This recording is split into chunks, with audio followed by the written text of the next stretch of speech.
constructed my critter feeder. But my critters need food. How will they survive till Thursday without it? Okay, I'm back. Welcome back. Welcome back. Are you doing all right? Well, I took medicine, so I should relax a little. That's a good start. Yeah, it's always a good start. Also, I discovered there was dried food in my hair. I don't know how it got there. No, I do know how it got there. I accidentally started chewing on my hair when I had lunch this morning. Earlier. I Not this see. morning. That's adorable. My hair is just that is getting longer, so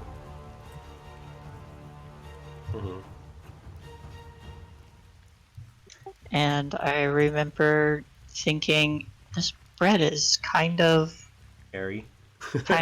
well, this bread has a lot of fiber in it. What the heck? I mean, yes, bread does have a lot of fiber in it. That is accurate. It's not supposed to. It's not supposed to have keratin in it. The screen is not freaking out. I'm just trying to adjust this for some reason. It's being weird. What is it doing? I think the overlay's just goofing on me. Yeah, okay. Yeah, it's good where it is. Right, so what I was saying is that basically, even if one person doesn't show up, even though they, signed up to play, it's fine. Because really, the baseline just needs 3 players, and anything else is extra. We need somebody to fill the role of a commander, 1 person to fill the role of a marshal, and 1 person to fill the role of the quartermaster. Everything else, the lore keeper and the spy master, are great to have, but optional. Gotcha. And so, a bit of insight. You guys belong to a military mercenary force called the Legion. Also, my music now sounds very loud, so I'm going to turn that down. It's fine before, but now I'm trying to hear it over my talking.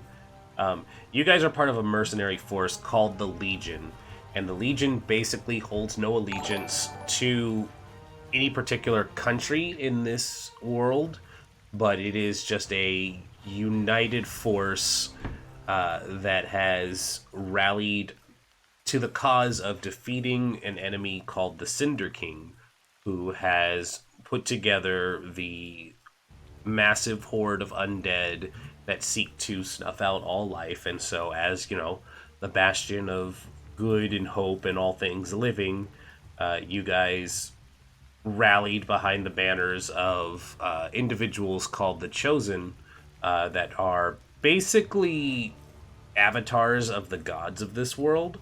And the Chosen rallied the people to fight against the Cinder King, and you all had pushed hard back against the onslaught of the undead, but during a decisive battle, something really bad happened, and 5 of the 8 Chosen that had basically risen up to confront the Cinder King were defeated and broken. And they were, twisted and turned to the Cinder King's side, causing your armies to rout, and you are basically on a retreat, trying to get back to a defensible position with the horde of undead on your heels. Currently, 3 of the Chosen still are alive, and they're doing their best to keep the Legion together as you guys are making this retreat. And we will fill in the role of, one of these groups within the Legion that will do missions and, take part in actions that will get you guys basically back to a safe haven where you can make a climactic final stand if you make it that far. Yes, it's always about if. Yeah, it is always about if. But that being said, I should go ahead and fill in some information while you guys think about what you kind of want to do. The commander role is basically the commander. My duty is to be the Legion's steady rudder in the river of fate and find a way through the most dangerous waters. You are the person who decides the route that you're taking back to this fortress called Skydagger. You select the missions that are attempted and use the intelligence of the Legion to make sound strategic decisions.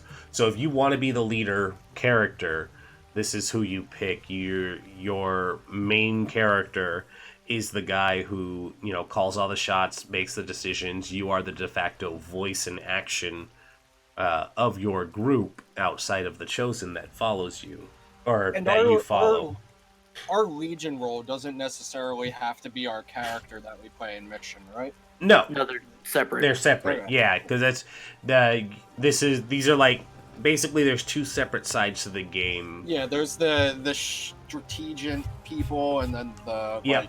There's a the campaign phase. executors. There's a campaign phase and a mission phase, and basically during the campaign phase, you fall back into the strategic role where you guys are handling these command roles, and during the mission phases, you guys basically do XCOM stuff where you select squad members that you're going to use, and certain missions will require certain types of squad members, so you may not always be playing the same squad members either, or if one of your squad members dies and you have to take up a new one, or they get too injured that they can't fight, etc., so forth.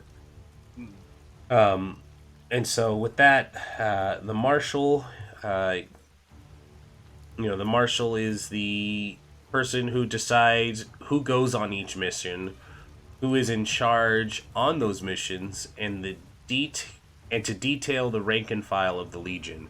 So the marshal is the person who's in charge of basically keeping the squad information together. If a mission calls for, at least one elite, soldier, they got to make sure that you guys have the people who can do it, and everybody's outfitted and who's playing what and going where.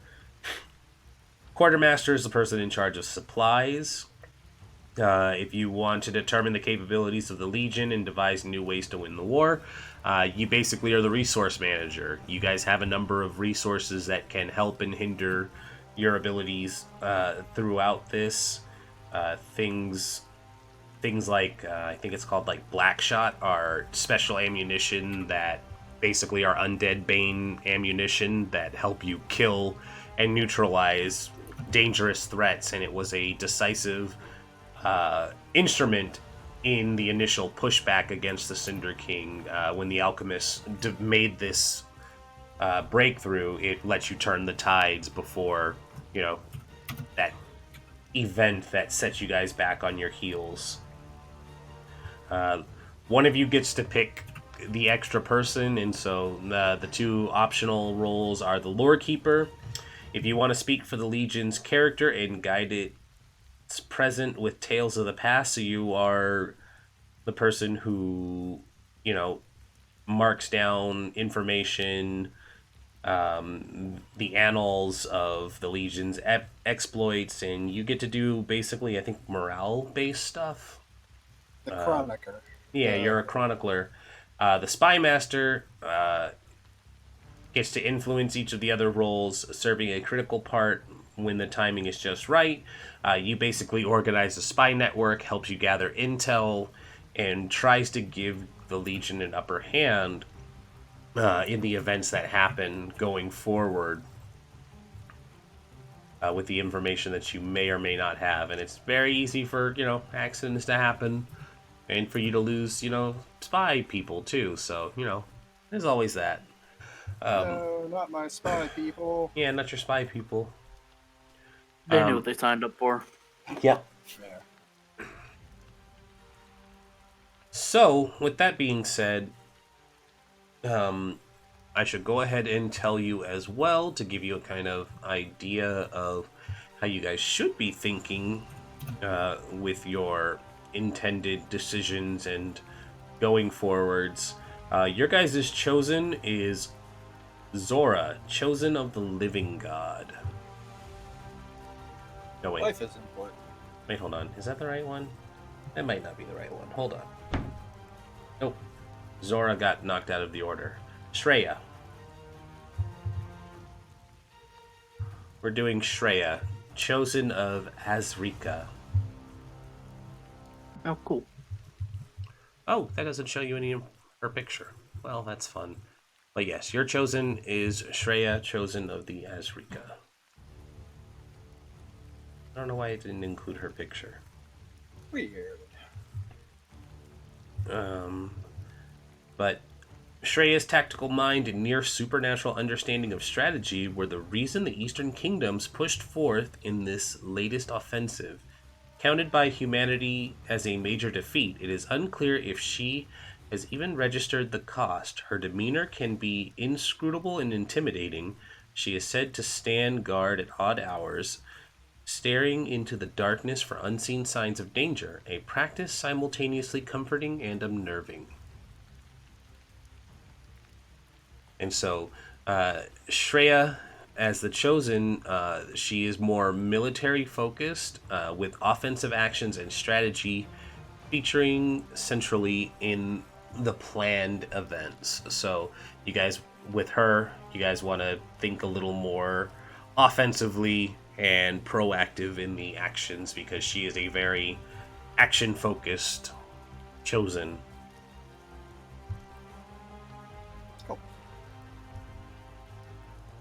So, let's assign some roles.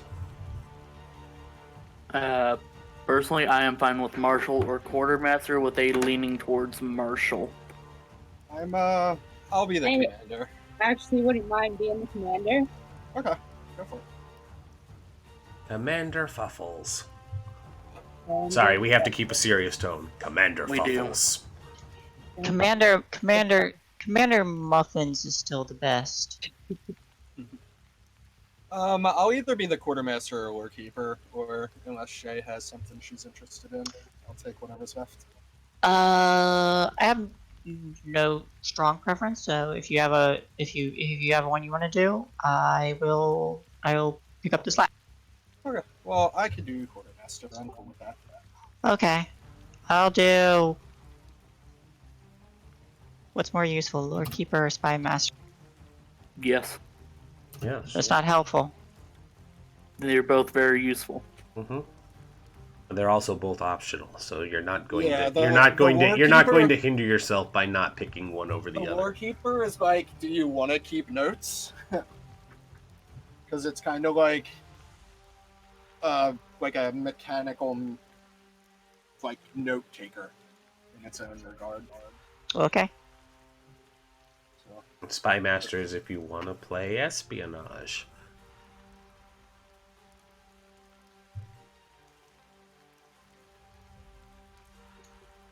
I guess I'll. I guess I'll pick up Lord Keeper.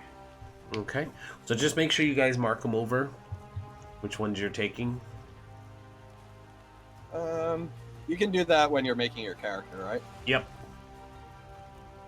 And just kind of Like that. Sure, that'll work. I just more meant like, you just put brackets and then claim it whoever wants it. But that's fine. Because I think no, you know what, it doesn't matter. Yeah, just I go don't know what just happened. This is good. There we go. Because you're gonna change their name anyways, so Yeah. righto. Oh yeah, Fuffle, to turn the music down, go to Discord, click on Groovy and Freddy Phrasebot, and just drop. Drop their volumes down. Yeah, you just Right click.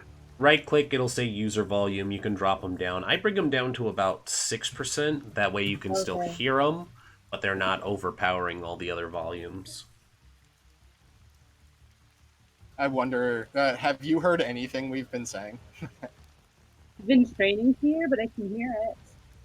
Okay.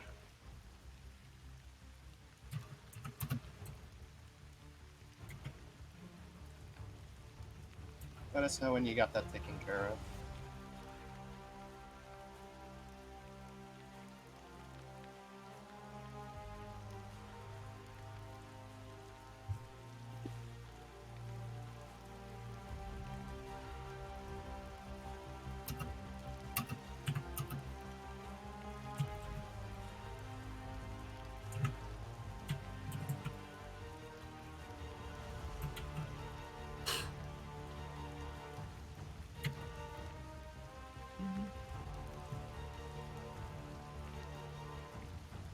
Have you gotten it turned down?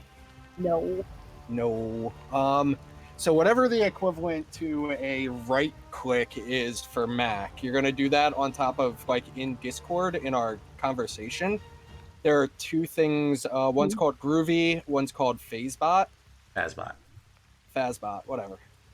You want to do the equivalent of a right click on that, and then there should be like a volume dial. Just pull that down. Rin usually keeps it around 6. I keep it around like 1 or 2.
What's that? Got it. Cool. Sweet. Also, you sounded really, really clear there. So, however you were positioned when you did that, It's keep magic. doing it. It was magic. Gotcha. This magic. Magical voice amplification is a really useful skill. Glad you were It is. able to master it. About time.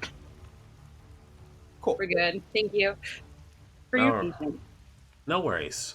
Glad everything's working out. So your playbook contains all the specific rules needed to play a certain character type in Band of Blades.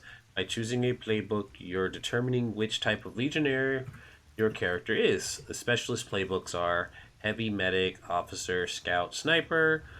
In addition, there are 2 playbooks for rank and file troops. That includes Rookie and Soldier. I'm assuming the rules still apply the same for building the commander types. So what we need to be doing then is, with everybody looking at their sheets, you basically open it up. You're just going down and picking the things from the list: your heritage, your reputation, personality, and look. Okay, and this is when, so this is before we select, I think we goofed. So when we ended up selecting the, yeah, so when we selected our role as, like the Legion role, Mm-hmm. that made our character officer, like immediately. Yep. So that kind of messes up, like Squad 1. I have the quartermaster down there, which is there any way to reset that character sheet? Because I can make you another one because I had a tab just for the officers. Yeah, it was because of the way that the character generator is built. It has like select your role, and I clicked quartermaster. And Yeah, I had all those set up separate, but I can delete that and make a new one. Cool, thanks. He did. Bye-bye. First casualty, and we hadn't even started. I mean, have you played Traveler First Edition? I would love to, because just having your characters die in character creation sounds hilarious. It happens in like all of the like classics too, like Mutant Crawl Classic, Dungeon Crawl Classic. Yeah, I love the idea of that kind of game. That sounds amazing. Smart. All right, there we go. Right, So yeah, the officers have their own tabs, and there are 2 squads because I think you start with a main squad and then a backup squad. Which I don't think we're going to touch the second squad at all today, so we're not worried about them. Gotcha.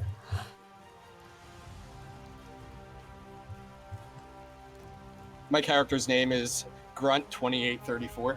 I mean, yeah, that works. As long as it's not effing to blah blah blah whatever, because then we know where your loyalties really stand. I'm confused, so I don't understand. That was Traitor. Yeah, it's a traitor. It was from the new Star Star Wars Wars. movies. Yeah, I got it once you said traitor. I was like, okay, gotcha. So disappointed in you. Right? Mom. You just disown him. I don't remember a single thing ever, so it's. I mean, it's fine. If you ask Shay, those movies are largely forgettable, anyways. Yeah, what are we talking about? Star Wars. Oh. Yeah. See. So I can, if everybody's like on their character sheet, so underneath the word stress and trauma, there are options for trauma. You won't select those unless you max out your stress bar, in which case you get 1 trauma, and if you fill out your stress bar again, you'll die. This is very different than the other Blades in the Dark games, because I believe they give you 2 or 3, but this game, you're meant to die a lot. Also, underneath. Oh, go ahead. Underneath is corruption, which is a new system compared to the other Blades in the Dark games, and I'm guessing that's related to like the direct influence of the corruption within the universe. And I know they don't give you much on what heritage is, but if you go to page 62, it describes what each of them are. Spartans are close-knit and devout. Many wear jewelry made of tokens granted to them by family and people whom they have forged strong friendships with. Their culture is agrarian and ruled by a council. If you want to be in Orite? Orites are cosmopolitan and influential. Their country is known for its technology. Their advances in clockwork and alchemy are almost as defining as their obsession with nobility and lineage. Panyar, definitely not elves, come from the deep forest, which was touched by an ancient god. Everyone that spends enough time in that forest eventually gains an animal trait such as cat-like eyes or noticeable fangs. Their culture focuses on great deeds, and Panyar must earn the third part of their name. And then there's Zemyati, are mountain-dwelling clans, and their culture is a complex arrangement of oaths between various clans, between a clan and its members, and between a Zemyati and the world. So, you want to be a kind of rural type, if you want to be a clockwork city type, if you want to be a not elf, or if you want to be a mountain folk. I'm definitely going Zemyati for my character. At least for my squatty. Cool. I picked Bartrand for my medic.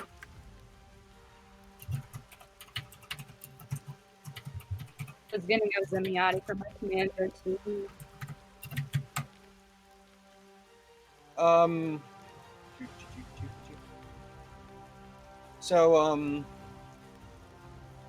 Also for the marshal, I know you can see there that you have the squads also listed.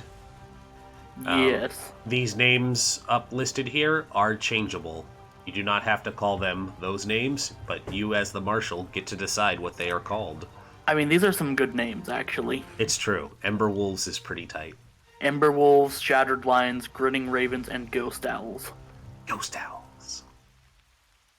Yeah, not like the Yellow Deers. It's dumb. Golden Deer. And I will fight you. It's dumb and they should feel dumb. Hang on, I'm gonna go to Arizona really quick. You have to get through all that fire. Your state is constantly on. So I guess to keep from bouncing all over the place, are we doing our commander sheet first, or are we doing our Yes, squad you're sheet doing your first? commander sheet first. Okay, cool. Sounds good. And where it says like personality 1 to 2, is there like something You can that pick 2 of determines those. Okay. And You can pick 1 or 2. As little as 1, as many as 2. Same thing for the look. sounds good to me. Just making sure. Found my lore keeper. Hey Rez, if you want to play, you should totally hop into... Well, you can't hop into chat. You should just say so, and then come join us. Because, you know, we need a spy master. Spies are cool. And the 5th person didn't show up, so...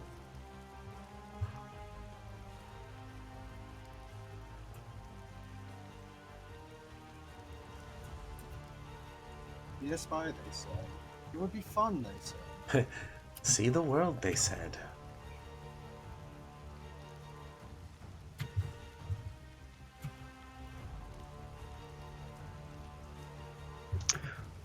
Alrights are the Ravens. smarty ones. The what? Alrights are like the clockwise Yes, smarty the ones, right? the Orites are the cosmopolitan, clockworky people. They like clockwork and alchemy.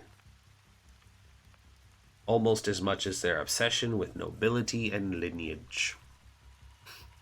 Yeah, so the quartermaster Dogan, I named him Dogan Hearth. He's going to be an Overite who is cautious, smart and resourceful, and stylish and tired. Stylish and tired. Yes. Fashion is so hard. Okay, I finished giving the traits to my marshal. Alrighty, so we'll go over these one at a time then officially once you guys are all complete. Wait, Nerdfuffle? We picked the exact opposite names. That's Yeah. Okay. I it'll like be it. fine. That's not going to get confusing at all. I like it. Not at all. Did you guys just like take it like the book So, recommendation names, or Yes, you yeah. did. gotcha? Love it. They're probably related. Well, see, the thing is, if you go deeper into the book where it talks about each of the cultures a little deeper, the ones, the Panyar, are given names for specific reasons. So, They're basically wild elves. well, not even that. It's just I think like the first name is given by their mother. Their second name is given by a group of elders. Then they get a mark. Yeah, and then you get a mark of your deeds. So these may sound the same, but they could tell totally different stories and have different. No, these we're Zemyati, not Panyar. Yeah, we're Zemyati. Oh, you're Zemyati. Okay, sorry. And their parent name is part of their last name. Yeah, there you go. So then you very much probably are related. So many Zemyatis. Which will be interesting because now you guys get to decide who's married into whose clan. Sounds fun. Where's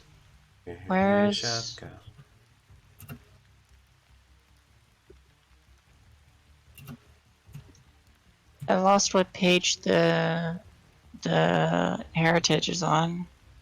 62.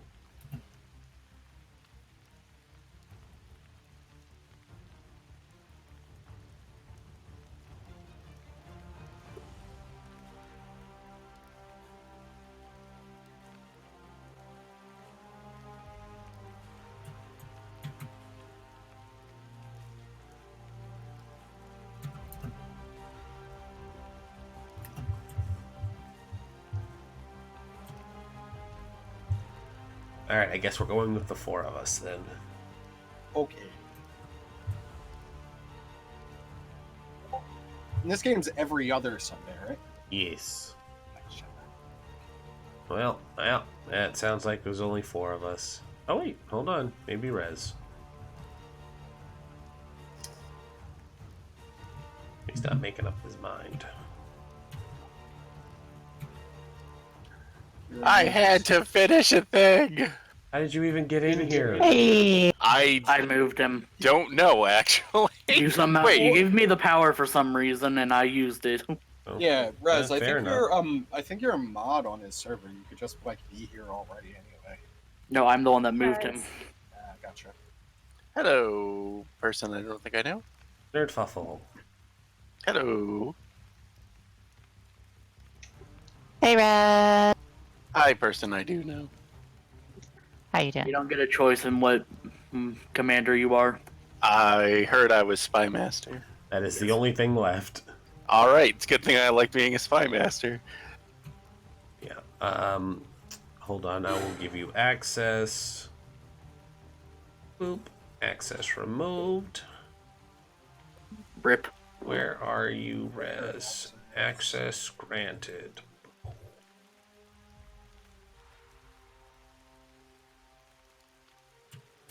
Hooray. Why?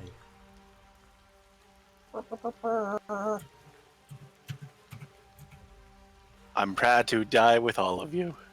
It's gonna be a good So time there should for be. dying. You should be able to find the linked room. You there? Great, you're there. All right. So you have the Spy Master. Do you need the book?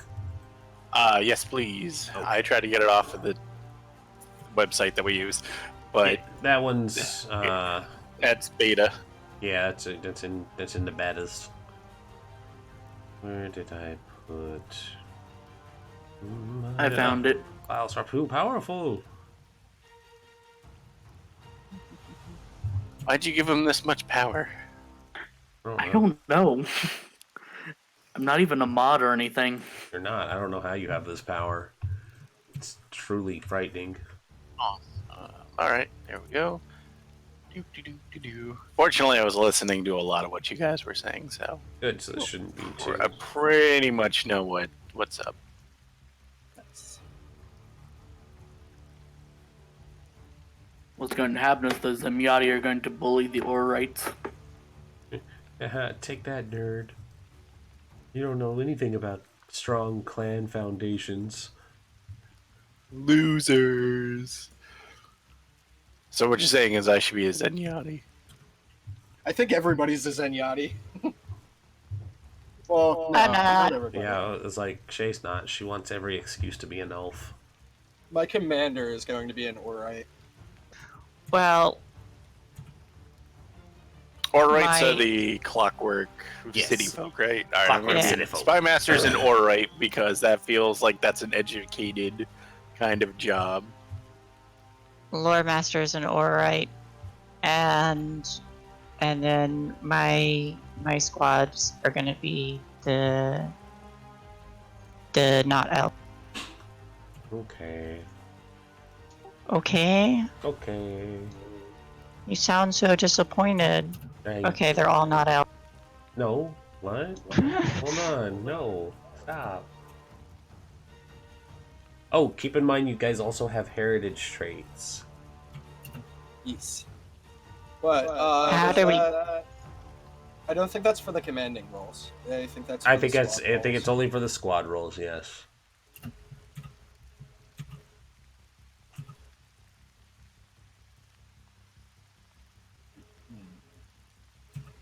I'm ready to move forward once we get Rez caught back up.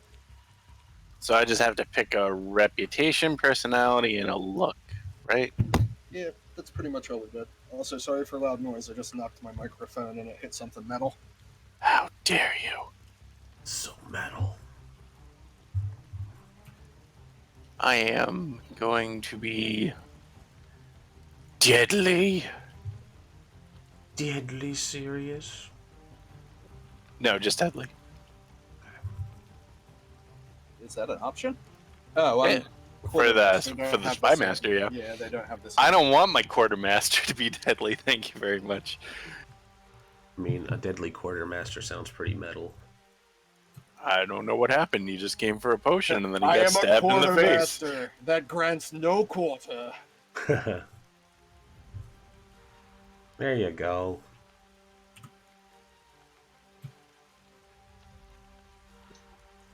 They came for my things, but I has all the quarters. They did now. They did know.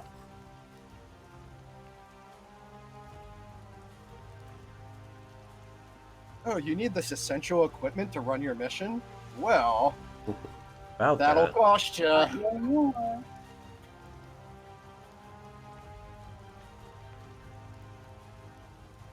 I'm just picking a name, so if you guys want to move on. Hmm. Oh, we were just gonna go run down. Yeah, we're just gonna do a rundown of the characters, so I'll go over you last. Oh, All right. Good thing I'm last. So Nerdfuffle, tell us No. about your character. Or your commanding officer, the commander. Hey, hold on. So I need.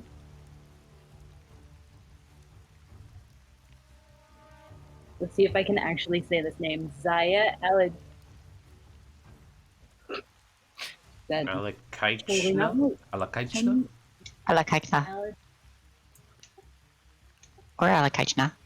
Where Okay, does it derive from? It derives from the book. We're just gonna call you. We're just gonna call you Allie. Commander Ali. Alakaichna. Yeah, just keep in mind everyone has to correctly pronounce your name when they address the commander. That'll be some fun. That's your Fun. problem. That is very much a they problem. Chelsea's problem, but mine. Draw and quarter every person who mispronounces it. Yes, Excuse me, I would like my limbs to stay attached. Thank you. for now. For now. He Well, that is- depends.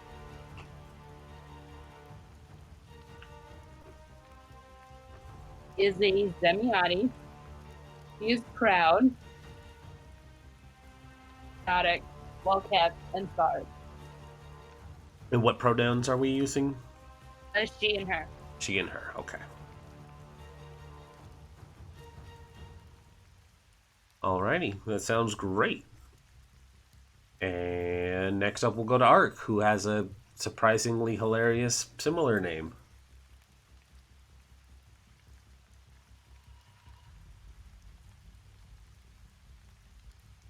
I can go while Park's occupied or Is he otherwise. not there? Oh no.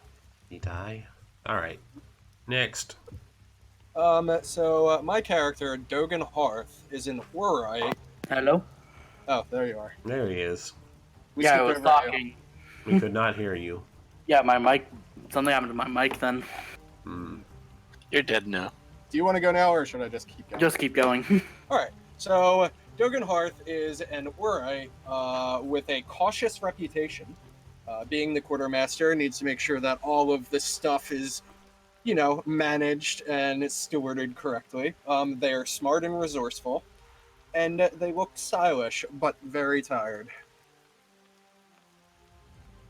Quartermaster's work is never done. Exactly. Alrighty. Art. Okay, my marshal is Zaya Ali. Zaya. I got mixed up. I'm sorry. Alkia Zaykna. They are a That's it. Zaykna. With a hard Zaykna. K. Yakna. I feel like that's Zaykna. probably the right pronunciation. Hard K. They are known for being proud, fierce, and they are scarred with one eye. They're bold and fierce. Yes. That's what I picked. Hmm. Sounds like a marshal to me. Yep. See, outro gets it. Alrighty. And Shay? Marques Kyder Alarian. Alright, lore map. Oh no, I can't Okay. see my character sheet. You also cut out. Marques Kyra Larian. An alright lore map. Oh, now I can see it. They are. You also keep cutting out when you say lore. They are a lore master or lore keeper. Hmm. Reputation. They are wise, clever, and curious. And they've got that. I actually got a picture for to be like super fancy. Soft and one-eyed, but nobody ever sees. So they don't know if it's one eye or two eyes. Or three. So does she have like a cloaked shawl? Actually, no. What are your pronouns? I guess I should ask for your character. She, her. Okay. Does she like? How do we not see whether she only has one or two eyes? Is she wearing like a cloaked shawl? She always has a monocle. Ah, And it has that perpetual anime sheen over it. nice. Yep. Perfect. She adjusts it even though it's completely fine. Yeah, Ark, Just what like- pronouns is... She, her. Okay. I'm he, him. She, her, he, him. Okay. And last up, who's totally prepared, stares at... Perfectly prepared. Thank you very much. I am playing Mask, the Spy Master. They are an Orite. They have a reputation for being deadly.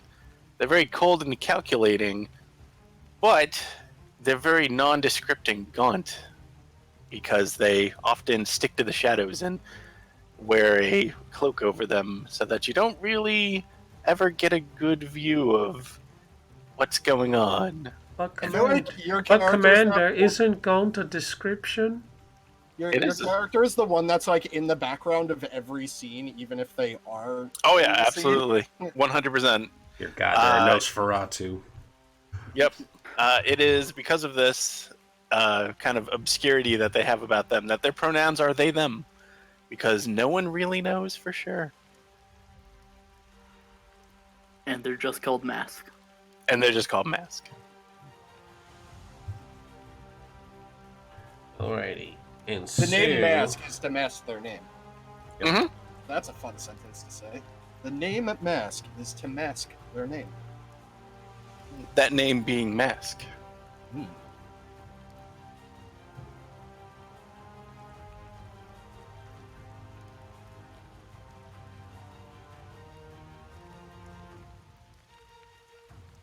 Yes. Feel it may, although there's still more to do because we aren't going to be working on the commanding officer stuff.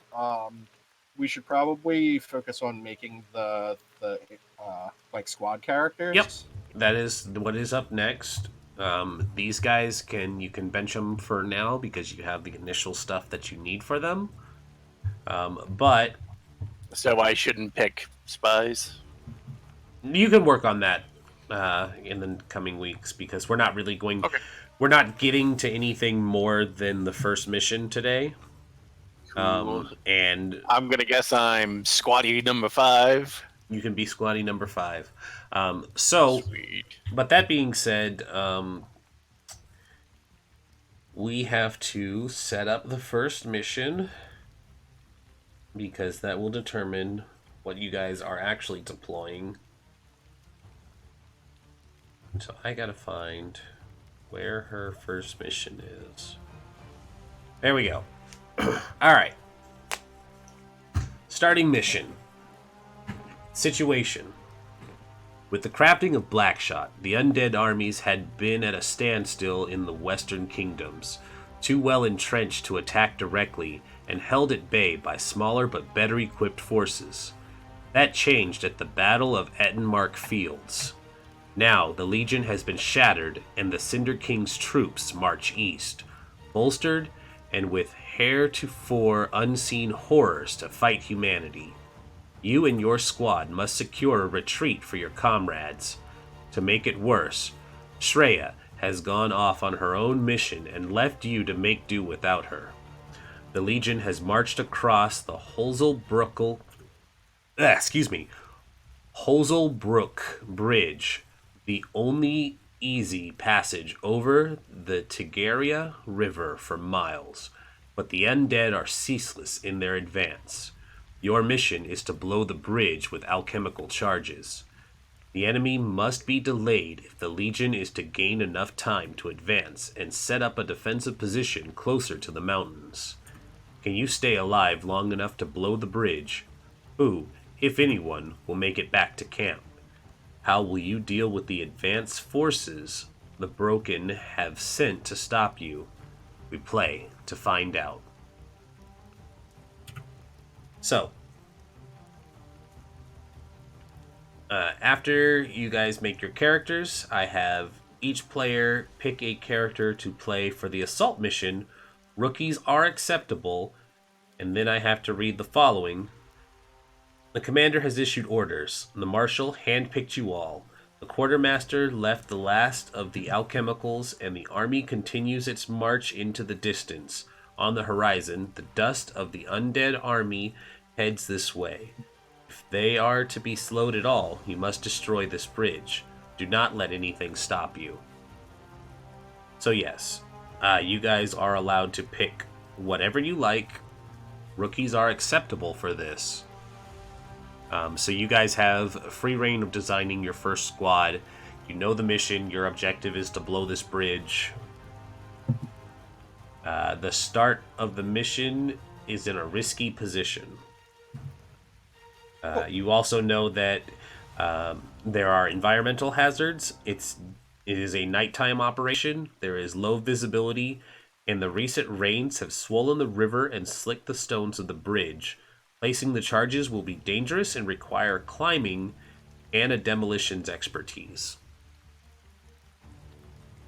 You also know that the undead are close, and they've sent advanced raiding parties sporting some of the new monstrosities to ensure the Legion didn't leave them any nasty surprises. Expect company when you least want it.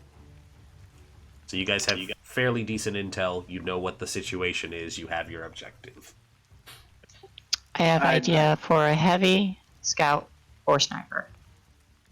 I have my medic ready. I'm definitely aiming towards a rookie. Keep my sniper. There's working on anyway. Pew. I think I will take a scout because if we're if this is a night mission, we're gonna want eyes.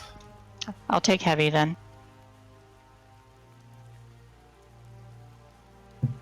Oh, sounds like we all have an idea. So, as a rookie, I'm going to be taking the playbook advance, Just a Kid. And that playbook advance is really important to the people in the party because when someone suffers harm protecting me, they get experience. When I promote, I get to choose a second special ability from your new playbook to replace the Just a Kid one. He's just a kid. He So, can't yeah, die like this. You can kind of use me to farm experience if you're willing to get hurt for me. So Shay's gonna level up a lot. Oh, I need a 10 clock. I mean, until I promote. Though it says I can choose it. Or no, it says choose. It doesn't say I can choose. So I have to replace it if I promote. Which I'd probably promote into soldier. So what? But as my Zemyati trait, I took ignore level 1 harm penalties. So I don't get penalties if I'm like a little beat up. Like if I roll my ankle, I don't move slower or something like that.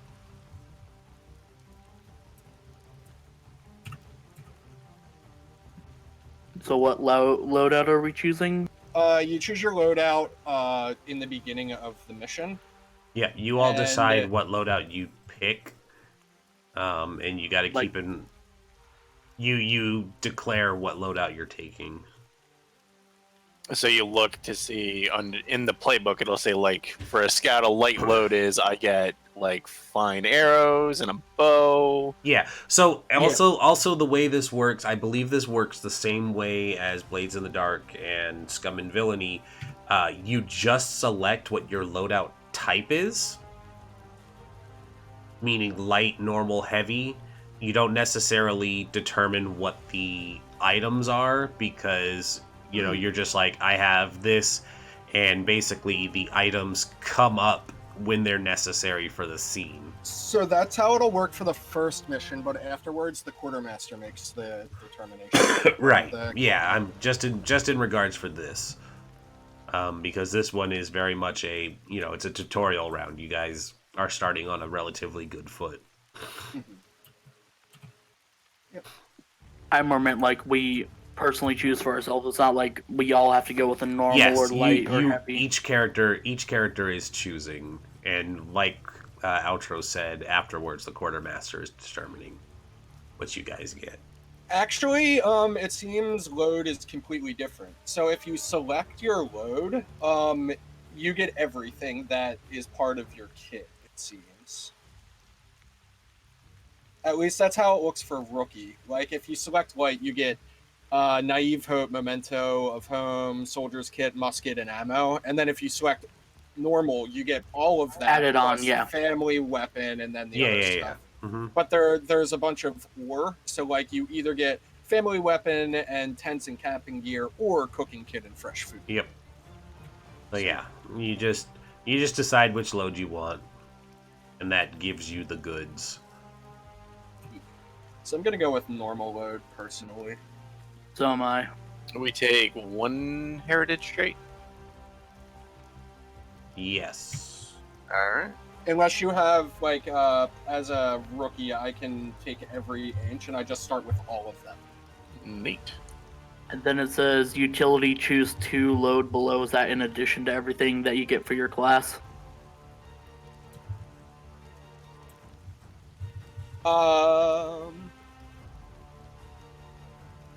Yes, you choose each box counts as 1, so you can tick 2 boxes.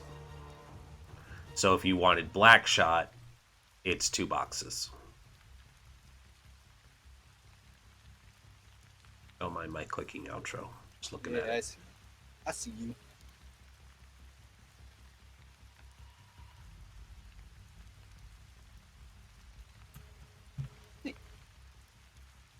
I'm pretty sure my character's ready to go. I love how quick and easy character creation is in this system. I'm actually behind, I think, trying to figure out. What are you looking at? Let me help if I can. I should be on. Oh, here we go. What do I have to? What do I have to add?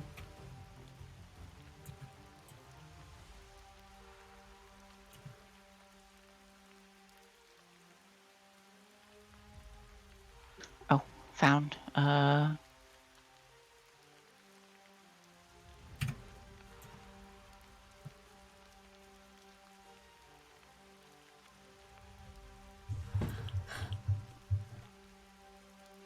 I think I'm all good. So I have to choose a starting build.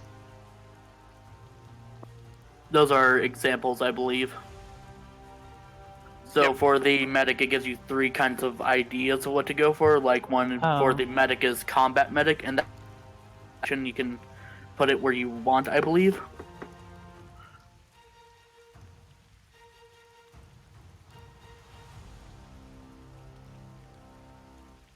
Since it's the first time, I'd go with the sample build, Shay. That's what I did. That's what I'm doing anyway. Medic.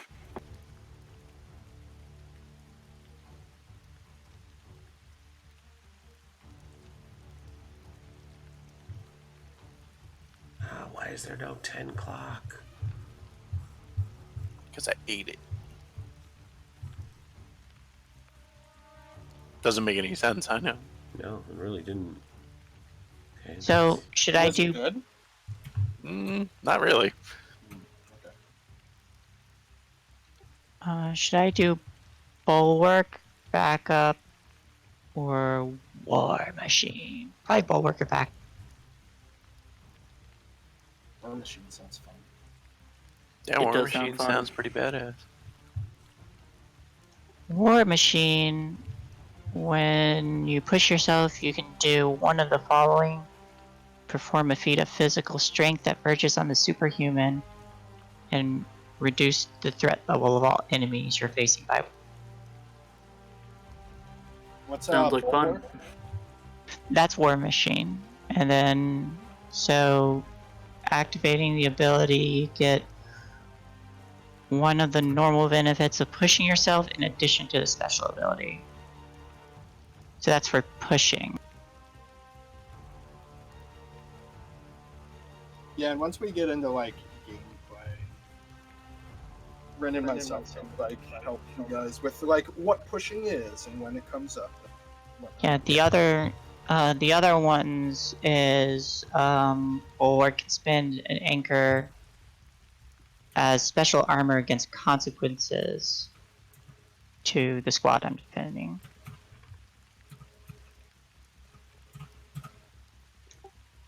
And then backup is when you protect a squad mate, resist with +1 dice.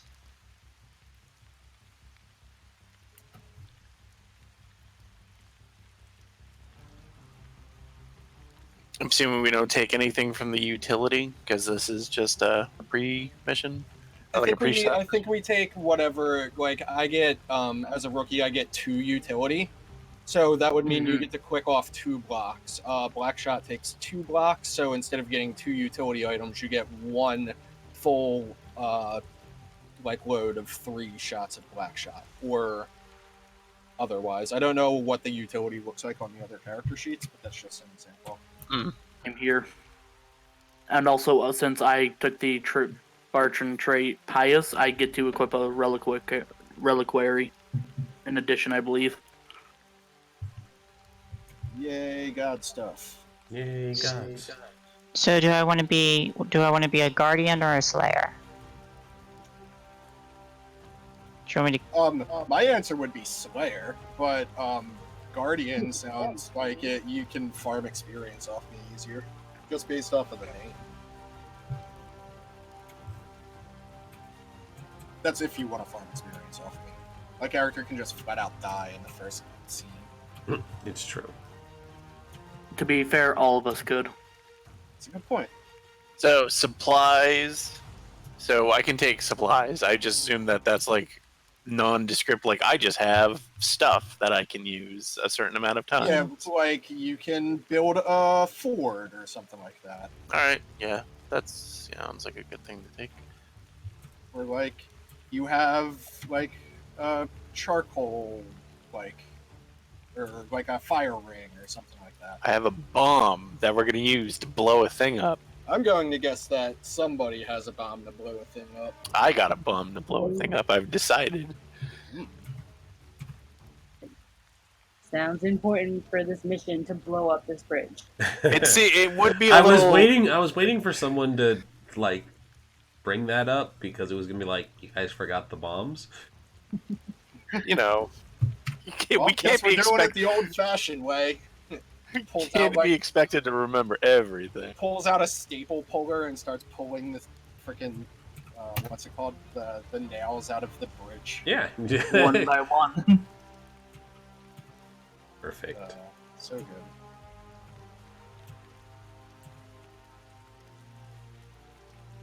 good. Should I bring a repair kit or oil?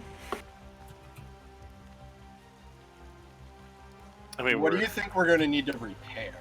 Yeah, we're not here to repair things. We're here to do the opposite. I think Here to fuck shit up. I think weapons have like a chance every time fired to jam up, though. I think that's part of the mechanics. I'm not sure though. I have to look. I'll just go for oil then.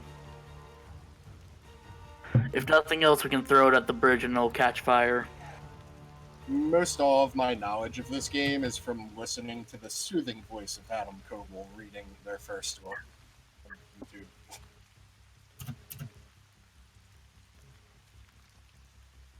I mean, I watched a bit of Kelsa playing it. Oh, there's that.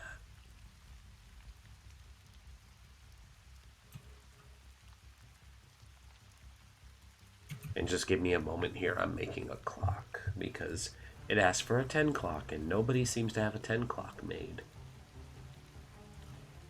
Could ask Kelso where she gets her clocks because she had a 10 clock for the first mission we did. I might steal it from her, or I might just use this one that I've got because I like this one. That I found a 10 o'clock in the character sheets. Get the fuck out, will you? No, we Wow, probably that did. escalated quickly. Yeah. Oh, hey, there's one. Is that where is that in the character sheets? Mm-hmm.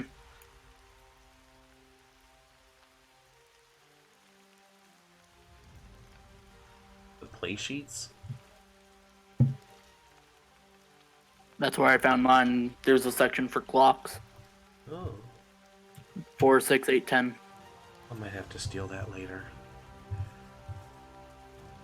All right. Well, I'm gonna just use this makeshift one I've got for now because I'm almost done. Okay.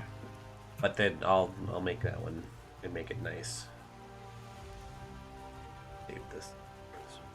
10th.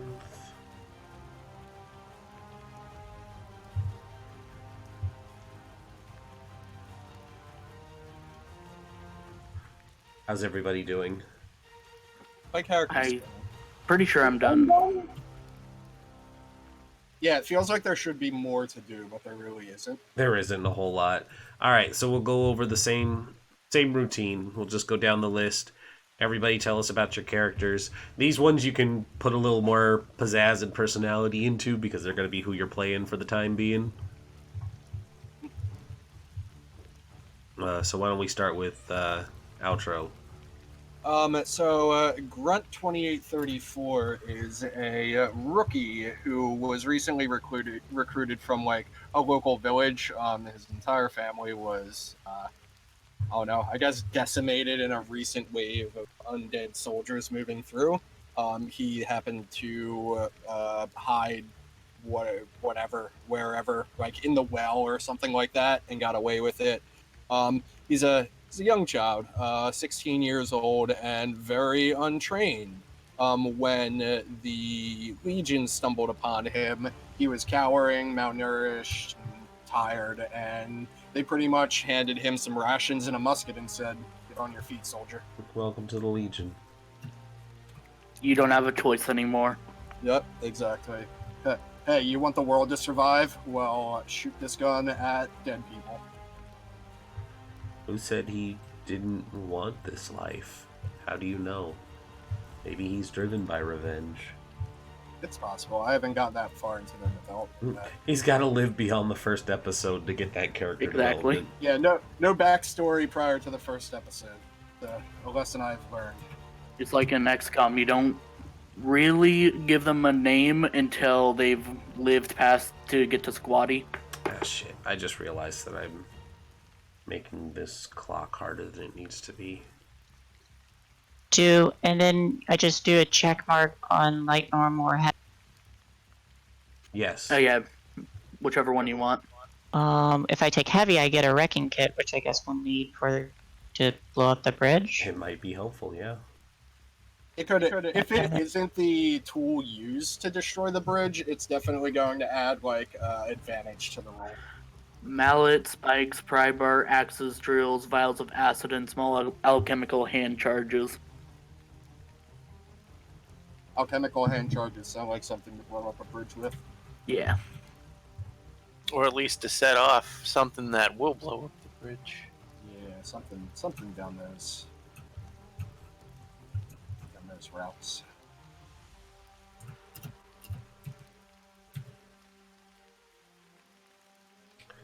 Alrighty. So next up is our medic. Adhikar Khatri is a Bartran. He is fairly tall and about mid-20s. He carries the Mercy wrapped around his wrist and usually carries the main part of it in his hand. And he has been marked by the healing god under his right eye. He's a fairly warm and comforting person, as much as, a soul. And he has not fired his sidearm before. Fun.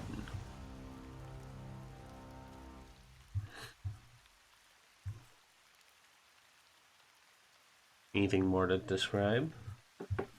No, not really. Alrighty.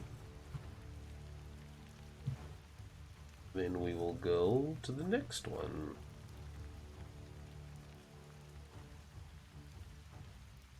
Next up is Crimson Charging Thunder.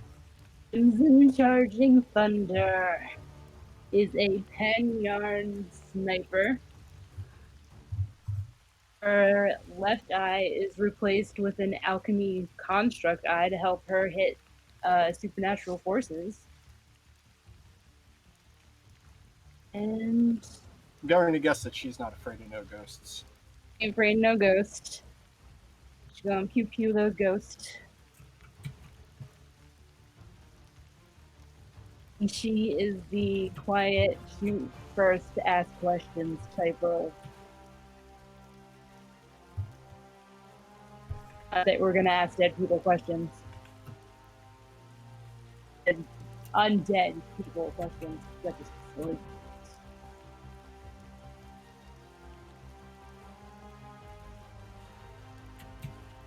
Okay, great. Sounds like she's gonna be awesome. Also, I like the ability Akimbo. Akimbo. 2 pistols gain potency. Pew Ooh, pew. and loaded up on the black shot. Nice. Yes. She's gonna end some baddies. That's what she's gonna do. That's Alrighty. the plan.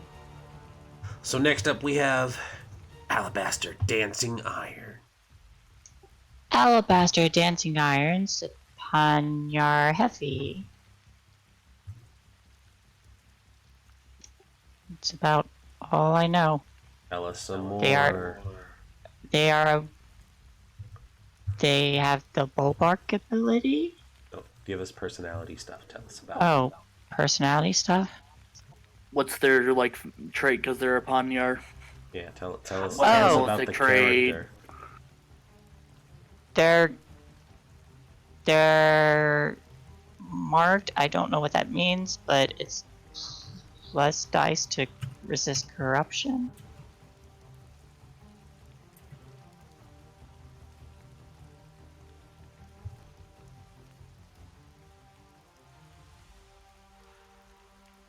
Oh, is that all? I You I'm- haven't decided any personality stuff? Anything? I don't see a thing for personalities. Yeah, there really isn't one for the squad characters. So why not make one up?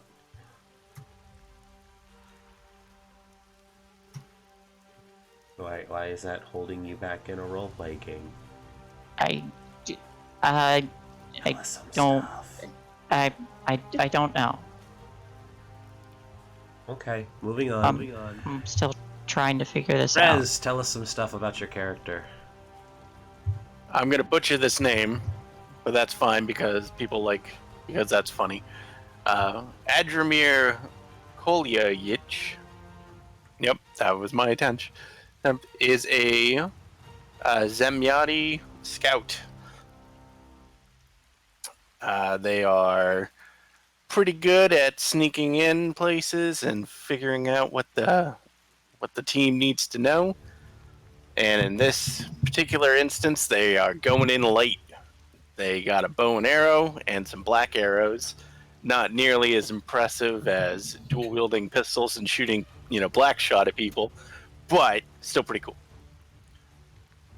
They're pretty bold, so they are prone to desperate actions, but they're also very loyal. So they're a solid member of the team. You can also scrounge and take things, which is pretty cool. Yeah. Cool. Taking things is important. Taking things is important. All right. They don't need it. It's our stuff anyway. So we are a little short of a break, but I need a couple minutes to finish up these clocks. So why don't we take our break early? Sounds good. Okay. And we can reconvene in 5, and then we'll get this show on the road. Sounds good. Alrighty. We shall be back. We're all gonna die. We're all gonna die. Probably, but it's gonna be epic. gonna be epic. Gonna go out, shooting. Keep shooting.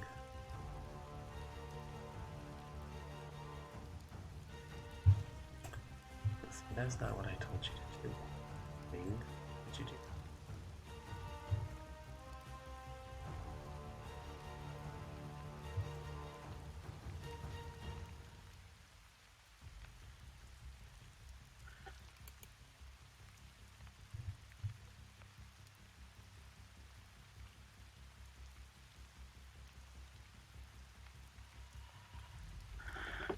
I took an oath to seek, but undead aren't people.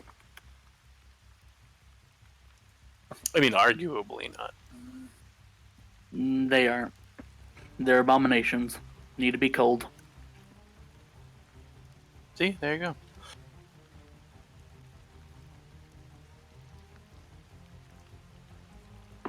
Ask Shreya. Maybe I will, buddy. She's the Maybe aspect I will. of the goddess that I took the mark of healing from. Anyways, I'm gonna step away.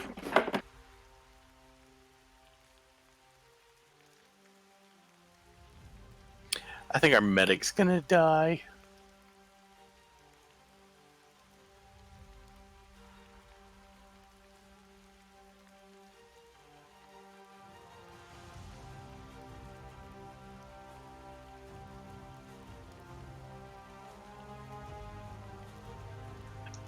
So, for personality traits, is that just how we plan to roleplay them?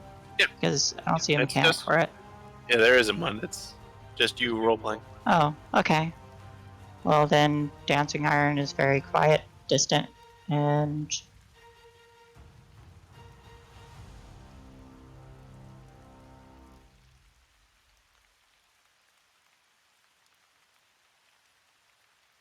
bitter?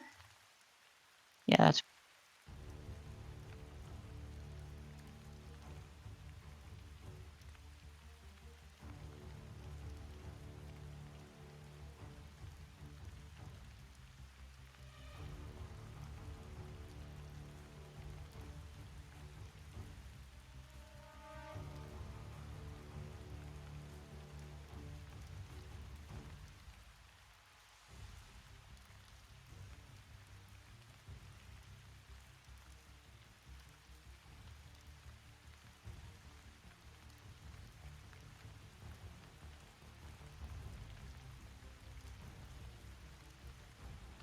I'm back, and I have my dinner. No, you don't. Yes, I do. Oh. Well, alright, that showed me. Chicken and potatoes. And, vegetables, but who cares about that? vegetables are good. Sometimes. Haven't you ever had cheese broccoli? Yes, but these broccolis don't have cheese. Well, saute them then. Still good.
I'm back.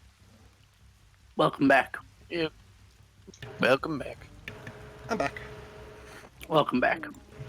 Also, welcome back.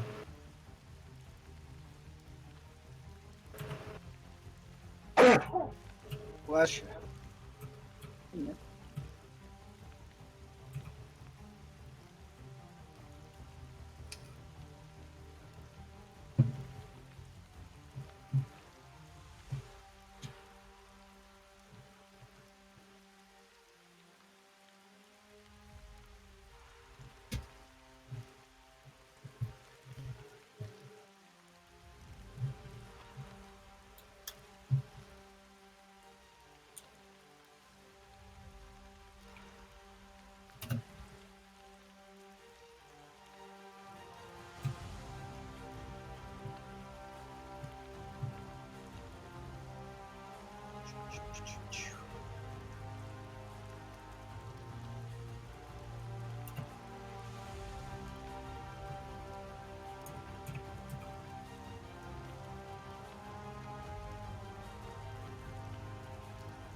If you guys have like placeholder artwork, feel free to use it. I posted some. Yep, and I'll make tokens real quick. I'll Are we figure actually my using character maps? out. Yes, there is going to be a map. Oh, cool. I didn't know the maps were a thing in this game. They don't have to be. So really, if you guys don't want it, I did make a map. I can just put it No, down I'm- as like a cool visual. It's not necessary because there isn't like movement or anything in this game. I'm fine with it. I can just use it as a visual. You don't need it. Yeah, you know what? Screw it. We don't need tokens. I think it's fine. Is everybody back? I am. I'm here. Rails. Doesn't sound like everybody's back. We shall wait a bit longer.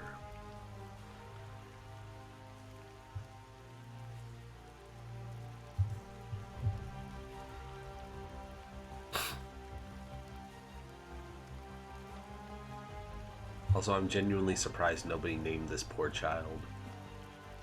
Nobody named what? That poor child. You gonna die. My character? God, why are you using Donald? Because I have to. But he's so precious. That's the inspiration for my Point. character. Because it's Yeah. good genes. He is Donald like the most powerful in my Awakening game.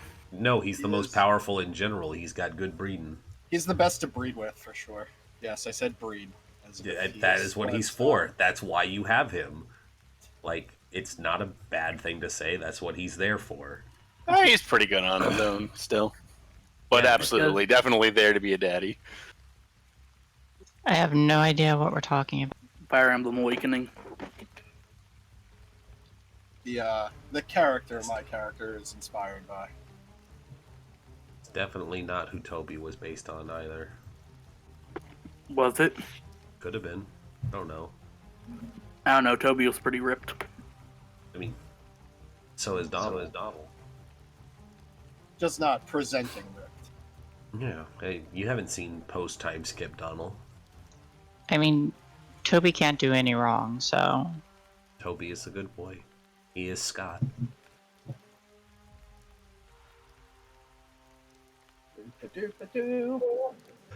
Are we all back? I think so. Yes. Yes? Yeah. Possibly. Possibly. Okay, cool. I'm gonna move us over to a nice aerial overhead map so you guys can see the work I put into this awesome map that is completely superfluous at this point because you know what? You really don't need it because you don't need it. So, Cool. I yeah, like it. yeah. Look at how awesome that map would have been.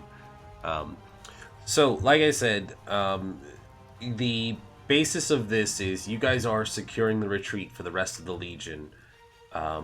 This bridge is a priority target because of the heavy rains make the river largely impassable even for the undead, because while undead don't need, to deal with nuances like breathing, a flooded river does move fast. It's very deep, and it still makes even an undead presence very hard to cross.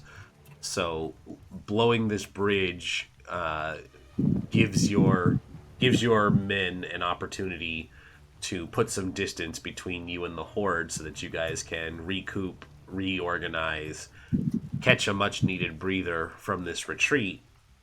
So it's very crucial that you guys are able to secure the bridge, blow it, and make it out if you can. So what I need Our to... lives are not an essential part. Sorry? Our lives are not an essential part of this mission. They would prefer you come back alive, because every dead person is one more for the horde. Yeah. But yes, so you coming back alive is important. Like, the Legion isn't the kind of group that is like, your lives are expendable because you're human lives. They would prefer you make it back so that you can help fight another day. And they'll... If nothing else, if we die, that's just like 5 more for the enemy. Yep. And your success is crucial. And it's unfortunate if someone dies, because that's part of war, but they will not throw your lives away needlessly. And they don't expect you to throw your lives away needlessly. Heroic sacrifices are one thing, but they don't what's the word? They don't idolize dying for stupid. Don't do something dumb to get yourself or your squad killed. So, our deployment is a rookie, a medic, a sniper, a heavy, and a scout. Excuse me, that is still the cold kicking in there. As I said, it is a nighttime operation. Visibility is low. Somebody is breathing into the mic. It may be my fan next time, but There is just a ripply echo. yeah, I can hear it. I just moved my fan and it's not. Okay. It is a nighttime operation. Visibility is low, and the recent rains... Oh, there it is again. It's not Looks like coming from my Nerdfuffle. side, though. I think it might be Nerdfuffle. Do you know how to set yourself to push to talk? No. No, I do not. Okay, so go down on Discord here. Go down to the bottom left where the gear is, next to the microphone and the headphones. There's a gear that says user settings. Click that. It'll open up a new menu. Go down to app settings, voice and video. It'll bring up another menu in the middle, and you'll just bring down to push to talk. You'll bring it down to push to talk, and then it'll ask you to configure a key for your push to talk, and then just turn that to your push to talk. That way the background noise doesn't filter in so much. So when you do talk, you're going to have to press a button on your keyboard. Yep, you gotta remember to push that button when you talk. Otherwise we won't hear you. I think everybody has forgotten to do that plenty of time. Oh yeah, for sure. And I always forget to turn it back off when I'm done on Forge's games. It's like, why isn't anyone responding to me?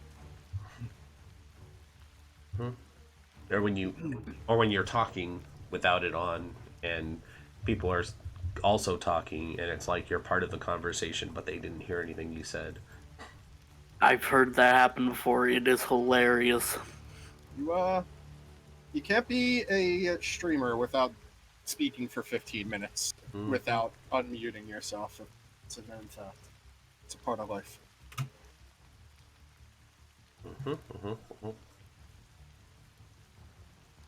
Righto. So like I said, nighttime operation, low visibility. The rain has made the rocks and pavement nice and slick. It is a city bridge. Think Think like the Golden Gate or the London Bridge. It is very big. It is designed to let commerce through. And the bridge itself is very dilapidated at this point. There are makeshift barricades that mostly consist of tipped over wagons and barrels and things that tried to halt the advance of the undead when this city fell. A bit of background, since you have a lore master. Let me find the information on this city because it has some really interesting information. This city is, what is this city called?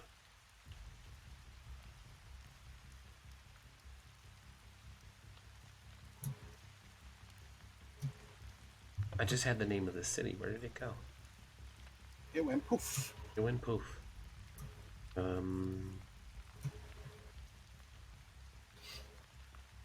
Mountain, Hazelbrook Bridge.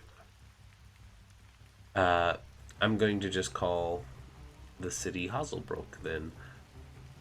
Hazelbrook, the city of Hazelbrook was raised by the Cinder King a number of years ago, and a cool and ominous feature about how dangerous and serious the situation is of the Cinder King's power and destruction. When they raised this city, they burned it, and several years later, it is still burning. This is basically Stratholm, guys, where it's still burning years after the army had devastated the place and continued on. And even in this rain, the fires are unnaturally burning, and just kind of adding to that, like, obscuring mist and atmosphere of this place. And you guys are retreating away from the city, so the undead are inside the city. You guys have made a break beyond the reaches of the city, and you are trying to blow the bridge that will lead you all into the mountains. Alright, so what we need to do to set up, this is the fun part, because now it means I gotta show that I actually know what I'm doing. Create a 10 segment bridge demolition clock. This is it right here. 10 segment demolition clock. Y'all can see it. Oh, that didn't zero you in at all. Zero in. There we go. You have a 10 segment clock. That is the timer needed to reach the objective. When the clock fills, that means the objective is reached. The charges must be placed in several hard-to-reach locations about the bridge. The bridge is long and covered in the makeshift fortifications, blah, blah, blah, blah. So, basically, as you guys do actions, it will fill the clock. And if you roll the dice and bad things happen, it will subtract from the clock and hinder your progress. And there is a threshold you guys need to get to, which is filling the clock in order to succeed. And there is also a threshold for your failure, where if you don't get it, such as everybody dies, or you have to retreat, or you can't get that last charge. Basically, the only way to really fail this one is if everybody dies, because you need to blow this bridge in order to buy time. But if everybody dies, is the only real way you're not getting this bridge blown. Gotcha. Okay. So, mission phase. This is a regular mission. You guys have your units. I think we actually have everything we need. So, starting from this side of the bridge, we'll go in order, just down the row here, the way you guys have it: grunt, medic, sniper, heavy, scout. Everybody tell me, how you're setting up and what the plan is once you guys start moving into the operation zone. So, like, a tiny flashback, I guess, for my character would be like, I'm at the commander's quarter. I'm like, Commander, do you really think this particular job is something for me? No, I just got here. I don't even know how to hold this thing, and I'm holding my musket upside down. And then Commander, Is it facing the right direction? Commander, this new recruit is addressing you directly and asking if they are capable of handling this mission while holding their musket upside down.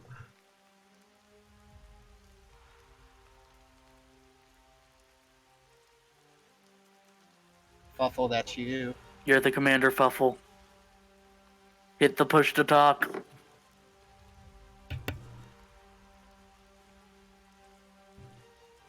You gotta press and hold. Y'all broke her. We broke it. You told her to do the thing and you broke it. It's just broken now.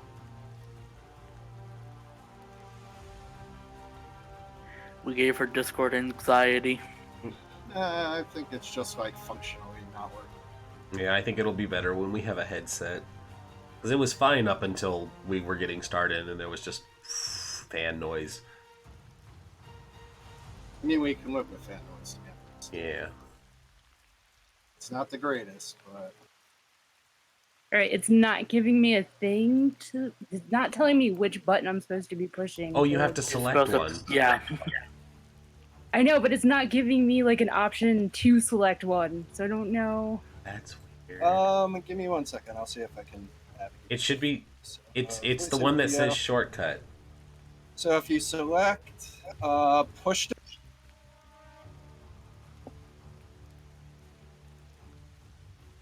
So if you click push to talk, underneath it says shortcut, and in that blank space, you click that blank space with your mouse key, and then you press it press the number 1 or something like that, and then that'll be your push to talk button. I like to use the squiggly. I like to use the squiggles. I also use the squiggles. I think that's an old practice from I use control because it's closer, but it's, I also use control because it's closer. You guys are weirdos. I think that was like a Yeah. the Ventrilo. yeah, it's default was the it's a squiggle. Ventrilo default. Is it Yeah, working now? Yes, It we is can hear working. you now. Yeah. Alright. So yeah, flashback scene. The squad has been gathered, given their orders by the marshal, but the commander is there overseeing everything. And then young starry-eyed Grunt chimes in to the commander that they don't think they're right for this mission while holding their rifle upside down. Do I point it at my foot? Well, first of all, I'm going to take the rifle and point it the right way out of his hand. And she says, nobody's right for any of these missions, kid, but we're all we got left. Everybody's got to do what they got to do. And he sighs and he's like, I guess you're right. Okay. All right. I think I can do this. And then cut back to a scene around the fire where we're preparing the mission, eating our meal before the mission starts, and I'm practicing holding my rifle and I don't know, wrapping the stock cord around my arm and seeing if that gives me a more stable hold. Yeah.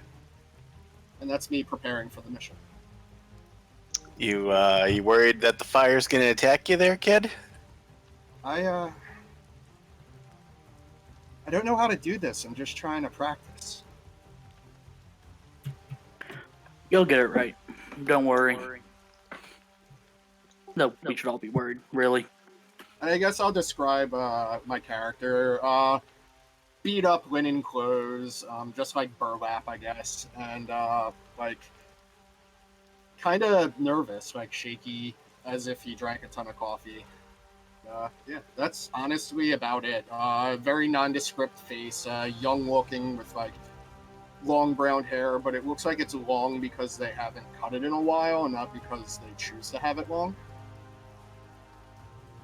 Yeah, that's Grunt. What is it? 24, 38, or 82 or something? 2834. 2834. That's me. And I don't know whether you guys want to play along with this, but once he promotes into soldier or something, I'll provide his real name. So, dancing iron's probably just like not far from the campfire, but just quietly standing off to the side. Very stoic.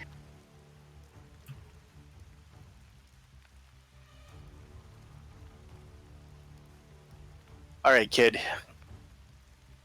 First thing you're gonna find out, you don't have to worry about aiming. They're usually grouped up enough that you're gonna hit something. Yeah, but what if I hit you? You won't. If you say so. And my gun misfires into the ground. I'm You're gonna take playing back with that what thing loaded.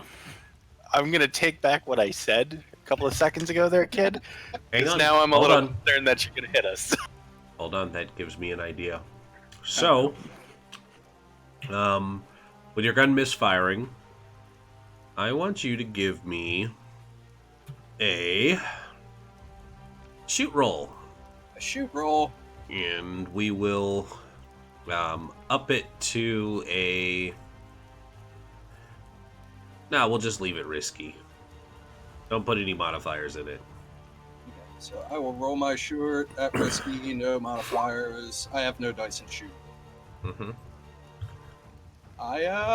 3. Yeah.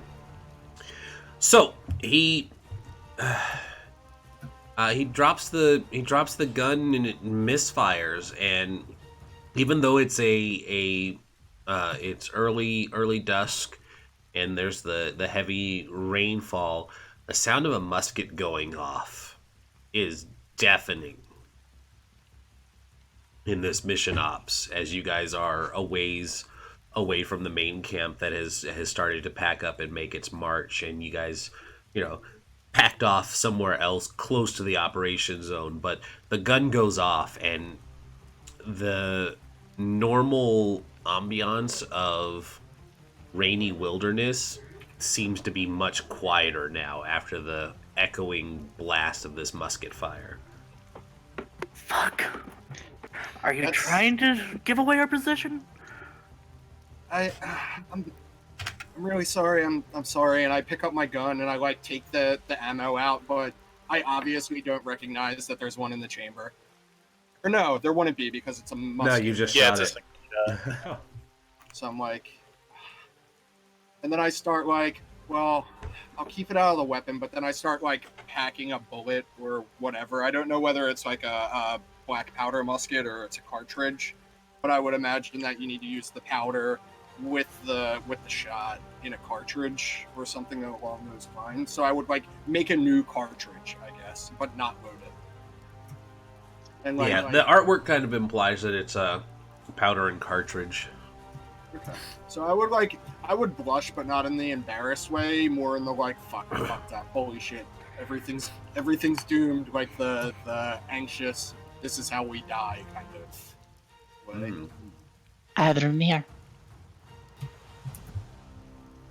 And I turn, I'm like, what was that? And There's no response from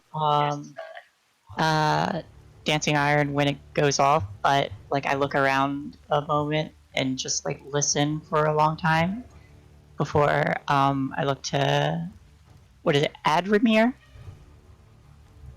Yes, Adramir. Adramir. Can you scale a tree and find out if anything is coming towards this direction? This was supposed to be mealtime. Just kind of gets up and goes to find a tree to scale and... Character question. Mm-hmm. Is there a commander for this mission? Well... Let's put the kid in charge. No. Well... As a marshal, I say no. Yeah, as the marshal, you say no. Well, that is... Is there supposed to be is my... I believe that the marshal would have assigned somebody. So whoever's going to be doing the demolition itself would probably be the one leading the charge. I imagine that would be the heavy... Support for that I can do it, yeah. I'd I say have that would be in command. I have a point in wreck, which is for blowing it up, but only 1 point. So if you got better than me, then you should be the one to do it. I also have also, one Marshall, point. which squad is this? Good question. Gotta find my sheet again. The medic is a handsome lad. Just saying. Yes, he is. It's gonna be a shame when he dies. Squad If you take deathbait. Expendables, Taking all the good stock. Yeah, let's go for the Ember Wolves. Okay, first into the fray. All right, before every primary mission, which is what we're doing now, we need to make an engagement roll to determine how the mission starts. We will already have a wonderful hindrance on there due to weapon misfire, but that's fine. Assemble the engagement roll for all missions by first asking the following questions. Marshall, are all on the mission oath sworn to the Legion? Or I guess all of you can answer. I don't know if it would be mandatory, but I feel like it may be something that happens once I promote to soldier or other. So is that maybe a I'm no? not. Yeah, maybe I'm not oath sworn, but I'm expected to be like. I'm making progress towards being part of the Legion. if that makes Okay. more sense. So I guess I don't need to hear from anyone else. Intel. Commander, do you spend 1 intel to give your advance information? To give you advance information. yes. Just All so right, everything runs a little bit smoother for our first round. Certainly. We will add 1 die there. Is everyone on the mission a specialist or soldier? No, you have a rookie. Does any legionnaire distrust or not respect the leadership enough to obey orders on the battlefield? Looks once again to the new guy. I definitely am following every order I'm given to the best of my ability. Does anyone distrust or not respect the leadership enough to obey orders on the battlefield? Currently, I respect the leadership, but we'll see. The leadership might let us down. Adhikar is here to heal people and take orders. Okay. So far, so good. No complaints yet. Jay? Same with I. Alrighty. Are required specialists or equipment not on the mission? I believe somebody took wrecking tools. That'd be me. Yep, I have supplies for other explosive needs. Alrighty. So you guys get 1 extra die on your engagement roll. Yay, engagement roll. So who do we assign us in charge? I believe Shay is in charge. Alabaster. I So can do it. Shay, you need to make me an engagement roll. Okay, how do I do that? It is The marshal assembles and rolls dice for engagement. Ah, So there we go. underneath Marshall. of Well, hold on. It says for Marshall then. So Marshall, you roll with +1 die. Continue outro. Sorry. I was gonna say to find where you need to roll. Underneath the skills like Insight, Prowess, Resolve, and Specialist, there's a button that says Roll Fortune, and that's what you click to roll your what's it called? Oh, what a no, cool there's an looking thing. engagement thing. Was I supposed to That's roll so cool. Was I supposed to roll 1 dice or 2? You had a +1 to it. So just 1? I'm a little confused. Yeah, just roll 1 more die, and if it's a Okay. 5 or a 6, it'll go to or if it's a 6, it's controlled from Risky. Ooh, That so is- we take the 4 and we have a Risky. Hmm. Though Desperate would have given us a whole boatload of experience, but So you're in a risky position when the action starts because somebody alerted the enemy to your presence. Damn it, kid. Alrighty. So Can't be helped now. We keep moving. can't be helped now. So you all have taken the time to scout the area. Your scout reports back that that gunshot did alert people, and there is shambling on the bridge. But there's not too many. But they are there and they are alerted, so you would have to be careful.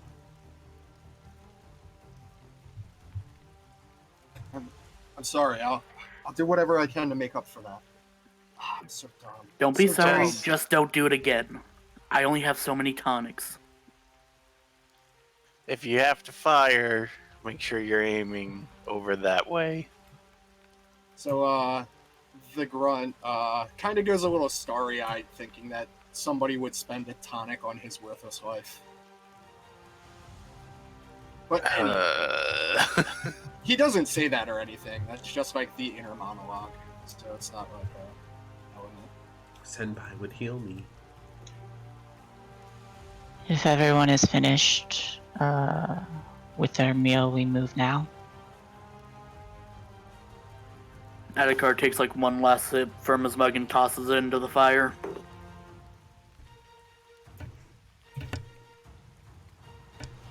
I mean, you're just wasting a mug at that point. What was in the mug? I mean, at this point, nothing. You gotta put something in the mug.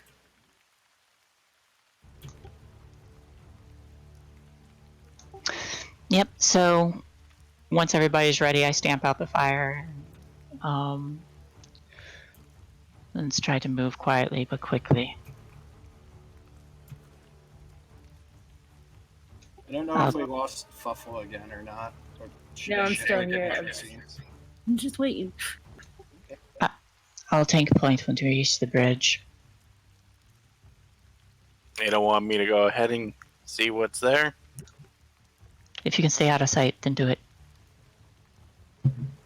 Well, fortunately, that is my speciality. And Adramir is gonna go ahead once this mission starts.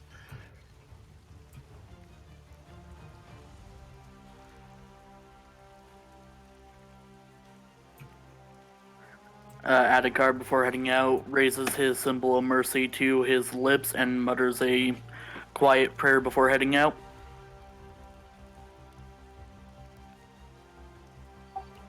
Crimson Charging's going to find herself a nice vantage point to get ready to shoot at any undead that might be trying to cross the bridge now that we've kind of gave away our point. Yep. So the first obstacle that will need to be overcome is dealing with the undead that are shambling around the perimeter. You all do know from your intel that the commander had gathered, you know that there are key spots on the bridge that you can use to detonate. It's going to be 3 different sections at various points, and basically the way bridges and arcs are set up. Once you detonate one of these structurally integral points, the rest of the bridge will just collapse under its own weight. But the problem is getting to those points. So the first obstacle is dealing with these undead without... dealing with these undead. Whether or not you want to attract more attention is up to you all. So, that being said, we just go down the list as everybody makes their positions. So, Grunt... I'm going to guess that my job is to carry the charges and lay the wire or like the gunpowder for the eventual explosion. Well, keep in mind, you guys have to remember that these points that you need to detonate on the bridge require rappelling from the side of it. So you can start setting and laying down, but you're also... Okay, so I'll be like setting up the pythons and the rappelling ropes and stuff like that, I guess. Like I'm not going to be planting the charges, but I'll set up the like tie the knots and get the rope ready and stuff like that. If that's what I am here for, because I feel like I'm here for grunt work. So yeah, that's probably what you're here for. Person in charge, what is the grunt here for? Probably exactly that.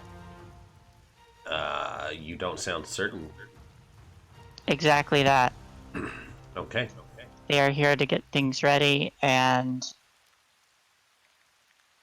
I think I would probably lay cover fire after that point, but I feel like for the setup, I need to be the one, or unless the scout is moving ahead to clear out like any obstacles for me, I would probably need cover fire while I'm going to do said things. and afterwards I provide cover fire. Yeah, so Crimson's in like a tree or something to get a good vantage point. Adramir is scouting a little bit ahead. I'll lead the other two a little bit further behind to let our scout get a little bit first, but I'm gonna be ready to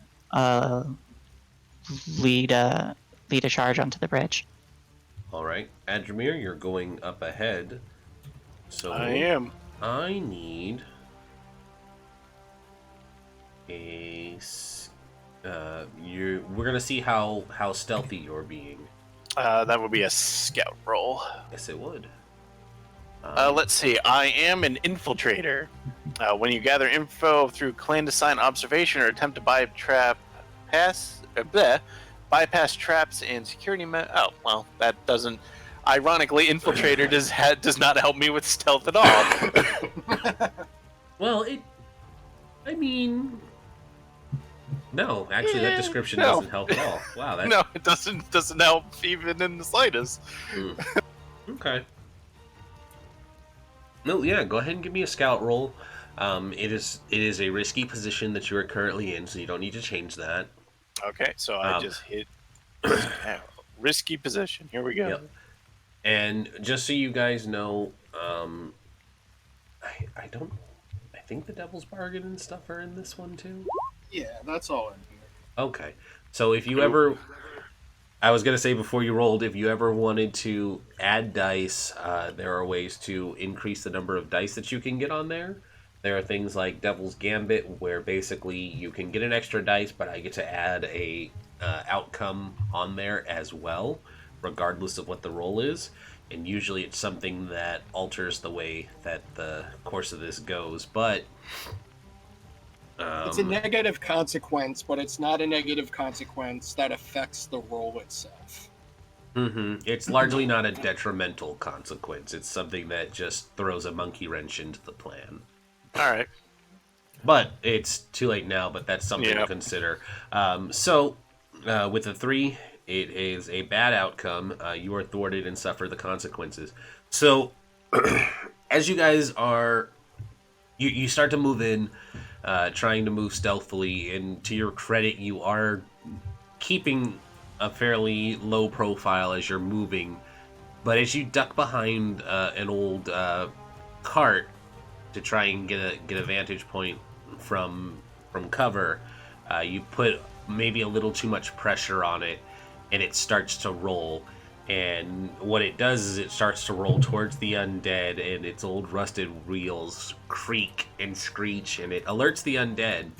And with that, they turn and they take notice of the group behind you setting up, and they start to charge. Oh, this is a doomed mission. We go now. Mm-hmm. Like as soon as I see that. Yep, there's roughly 3 on the bridge that start making their way towards the group.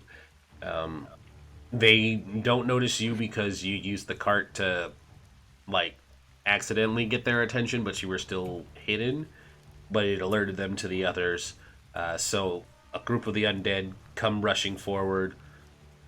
And so as the undead start barreling in, it looks like they're making their way right for the newbie. I move right up front and tank point, and I'm basically charging these undead to defend. Mm-hmm.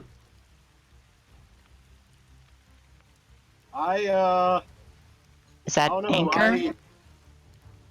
Yes, it should be anchor, and you should have an ability for it too, right?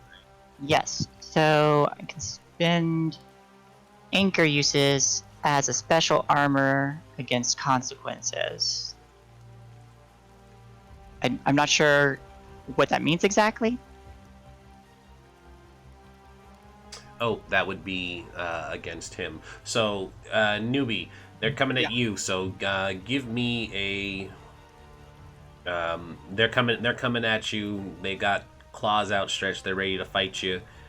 So, between you and Alabaster getting up to fight these two, you guys can make actions on how you handle the three of these undead coming at you.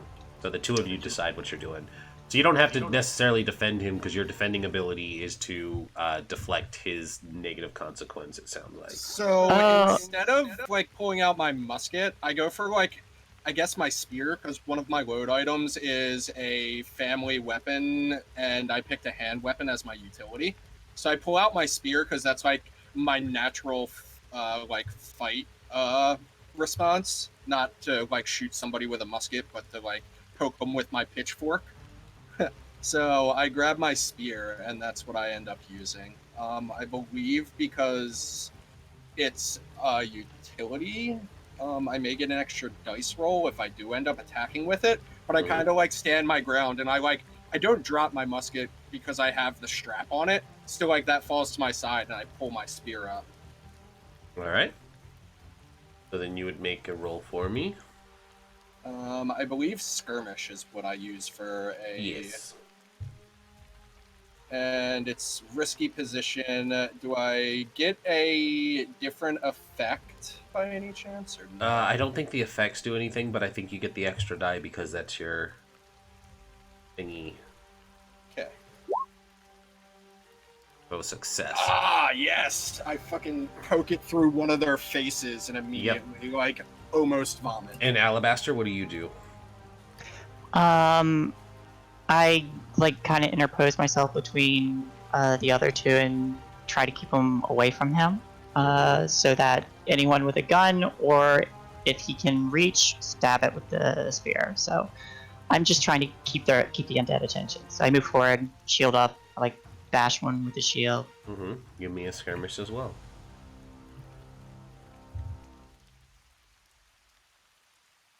It's gonna be risky, no extra die.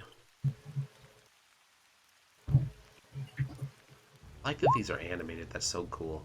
Yeah, it is really cool. Super cool. Hey, nice roll, Shay. Yeah. Thanks. And There's so still you get a a consequence, but it's not a bad consequence. yep. And so you get a partial success. There is consequences because you interposed yourself to fight two, as Grunt puts a spear into the one that leaps for him. One of them is able to kind of leap forward and try and get a swipe at you.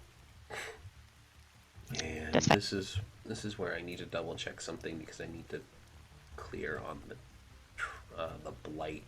It's the corruption and blight and all that fun stuff. Like, this is what I don't like about systems where the DM doesn't roll anything, really, because now I don't know when I'm supposed to determine bad things happen to you guys, other than bad rolls. I'm pretty sure that bad things only happen when bad rolls happen, but it's pretty clear on like how damage is put through. So if it's just like a normal undead, it should say like, if they fail in an attack, they receive this kind of thing. But if they receive any harm at all, they get 2 experience to put wherever they want. Because of my just a kid. So consequences and harm. Enemy actions, bad circumstances, or the outcome of a roll can inflict consequences on the PC. There are 6 types. Reduced effect, corruption, complication, loss opportunity, worst position, harm. Consequences of reduced effect represent impaired performance. The PC's action isn't as effective as anticipated. You hit only a grazing. Yeah, that's probably what it is. So this seems more like it's a reduced effect because you're spending your attention trying to impose yourself on 2, and so because you're splitting your focus, you're not putting as much effort as you can into the others. That's fine. I'm just tanking this. And so you're splitting your focus and you're trying to fend the pair of them off. Our sniper, are you gonna do? Do you have any ideas? I would very much like to shoot one of these guys. Yeah, go for I it. can figure out. So I hit just roll for fortune. No, you would roll. You would roll shoot. So you would click over the shoot. Okay. And that'll bring up your options. It's still a risky shot. and you're not adding any extra dice. Actually, you can add an extra dice because you're so far back and in cover, they wouldn't see you. And are you shooting with black shot or just normal ammo? Normal ammo. Okay. Yeah, and everybody on your light load, you should mark all your ammo until you use one, then you unclick one of them. Or the other way around if it's easier for you to manage, like red means spent instead of white means spent. Mm-hmm. But yeah, go ahead and roll it with an extra die. In shoot. Mm-hmm.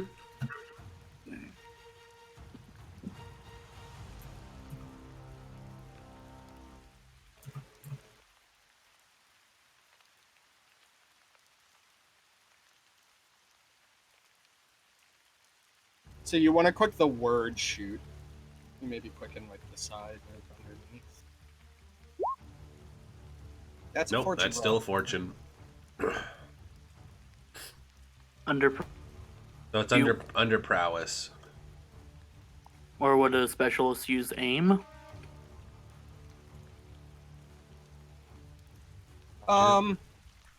If you want to line up your shot, you can do aim, Excuse and then me. later you'll get a bonus dice on your shoot. She doesn't have aim on hers. She has anchor, channels, doctor, crit. But yeah, you want to roll shoot. So it's up in the prowess.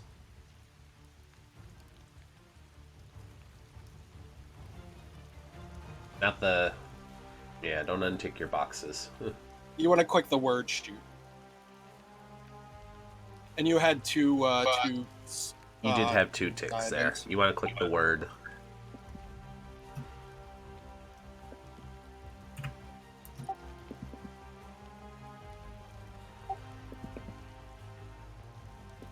I am clicking it and nothing is. Is there not a thing that's popping up? Nope. It may be popping up behind your character sheet window. How many? You may have a bunch of windows open, and that could be popping. Yes, I do. It should pop up position, risky, controlled, desperate. Yep, you So should... controlled. No, it's a risky shot. Okay. And then it's a standard effect, and you're not adding any bonus die. Partial success. So, you fire off this shot, and the bullet sails past, and it's one of those situations where you have to take some time to line up the shot because you have these two also scrapping with the 3 of these undead. And it looks like it might be too hard of a shot to get, and so when you fire, it whizzes past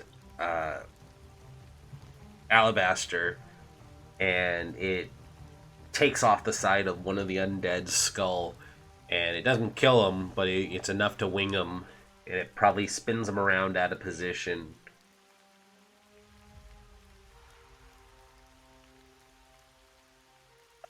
We got to do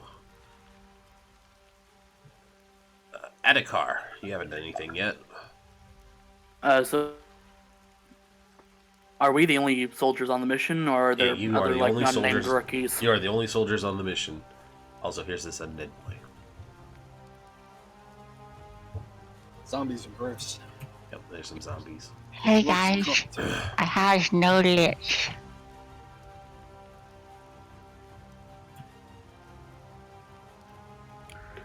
Adhikar is going to stay behind and draw his pistol very shakily. And he's not going to fire if there's not one that's directly threatening him. There's most likely not.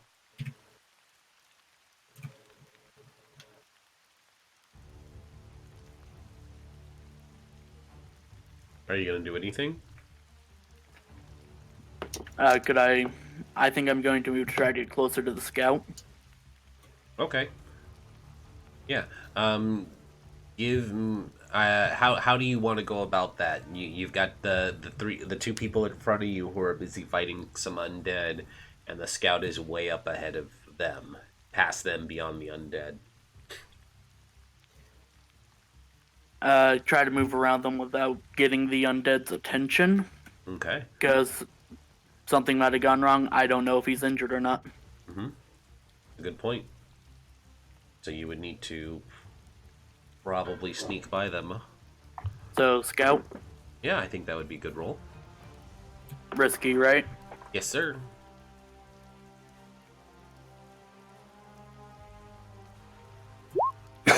Excuse me. 6. Success. Yeah, and so you use the chaos and the commotion to get around these undead, and it's very clear that they're not paying attention to you. They're busy fighting the two, and the one that's currently impaled on the newbie's spear isn't getting anywhere.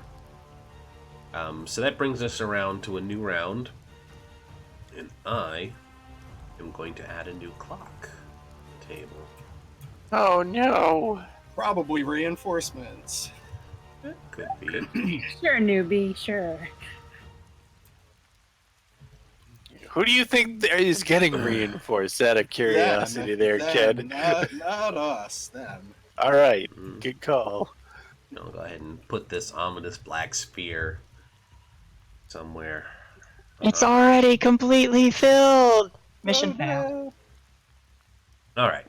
So that brings us around again. Scout. You see the medic is making his way towards you after sneaking past the group of undead. I don't need you. I need the charges.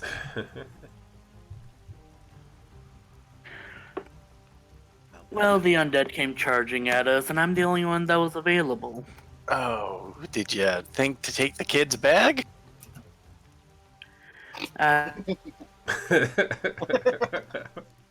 Because you're doing me not, you're not helping me here. I see. Did you think I to not see push we're the off to a cart? good start.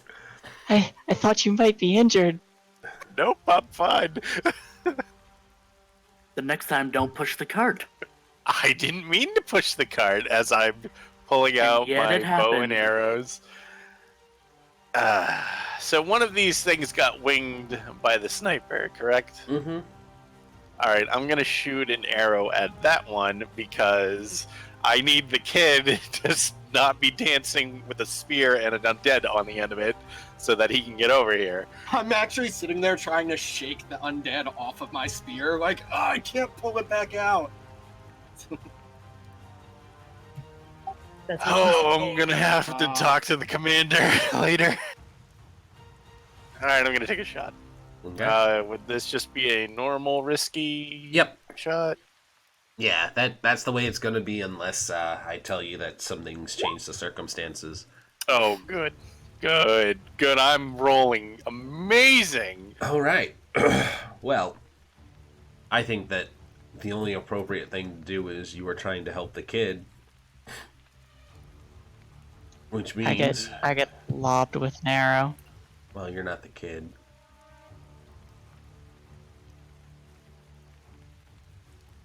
So... Let's see. Harm.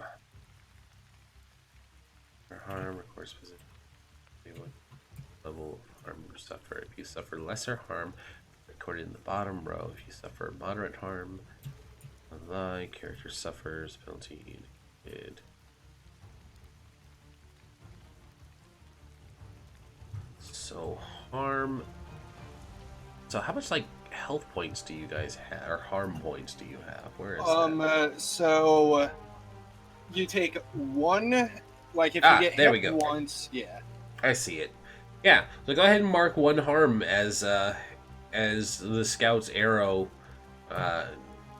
gets you right in the shoulder. Who? You. You, I I- You believe. grunt. You Okay. take an arrow to the shoulder because they rolled a 1.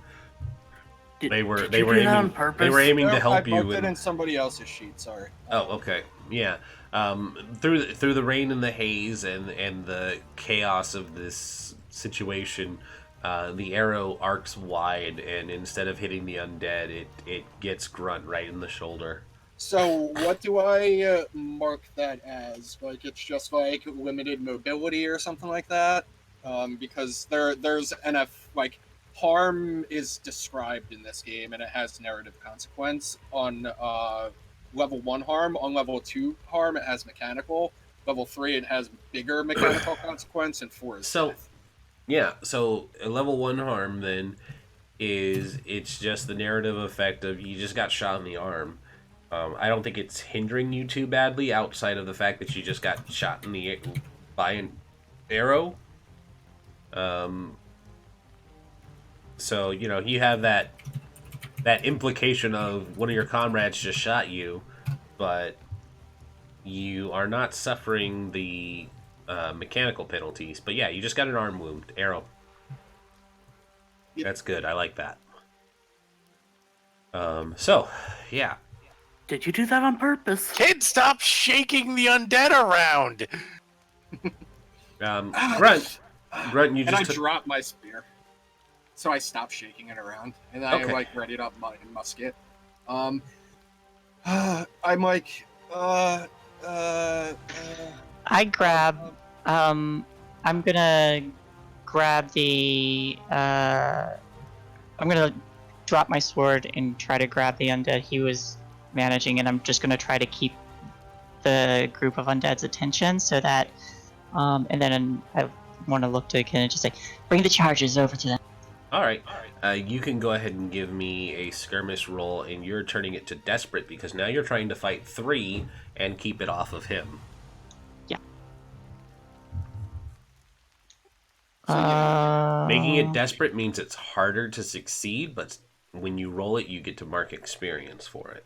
so what is everybody's like rank? Does any like what would I? Because I'm a grunt. I obviously need to like respect chain of They're command. specialists. And I'm just okay. So Specialist Thunder.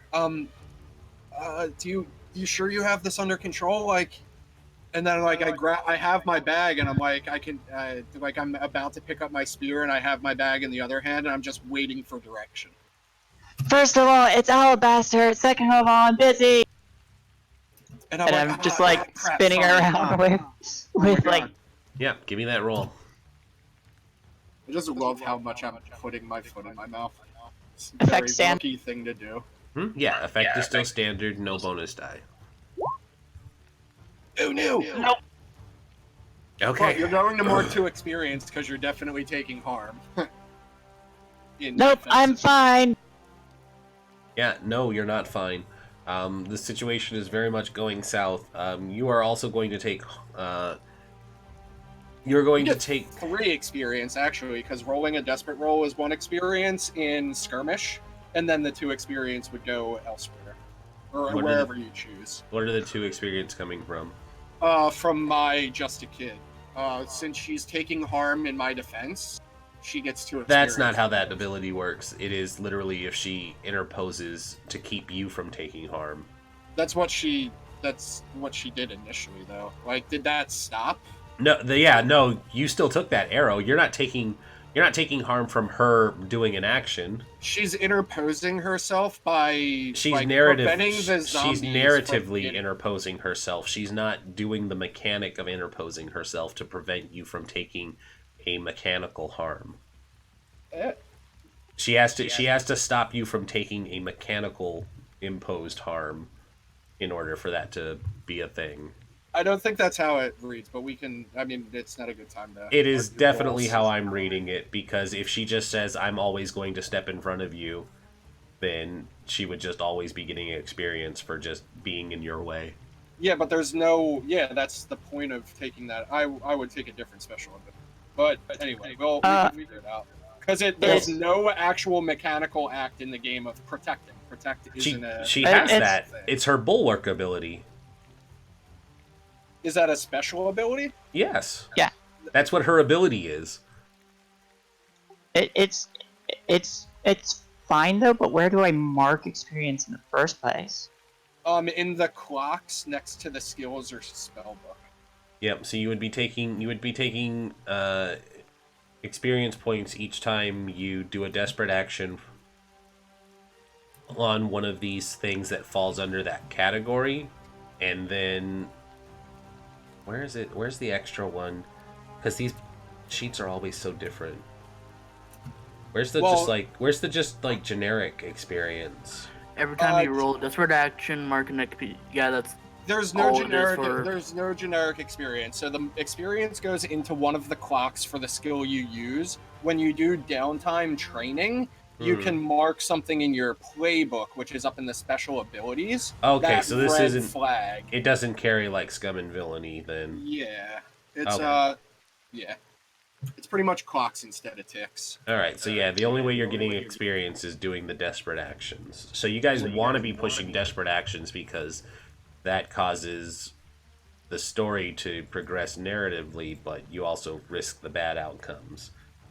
And I take harm for that, right? I was getting there, yes. You were going to take harm for that, but we were trying to figure out where you were getting all this extra experience from. But yeah, because you're not actually protecting him from harm because he's not suffering harm.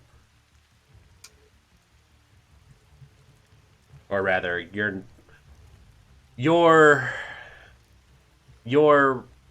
not protecting. He's not being attacked. Yeah, he's not being attacked, so you're not really protecting him in this situation. That's fine. I guess that's the better way of explaining it.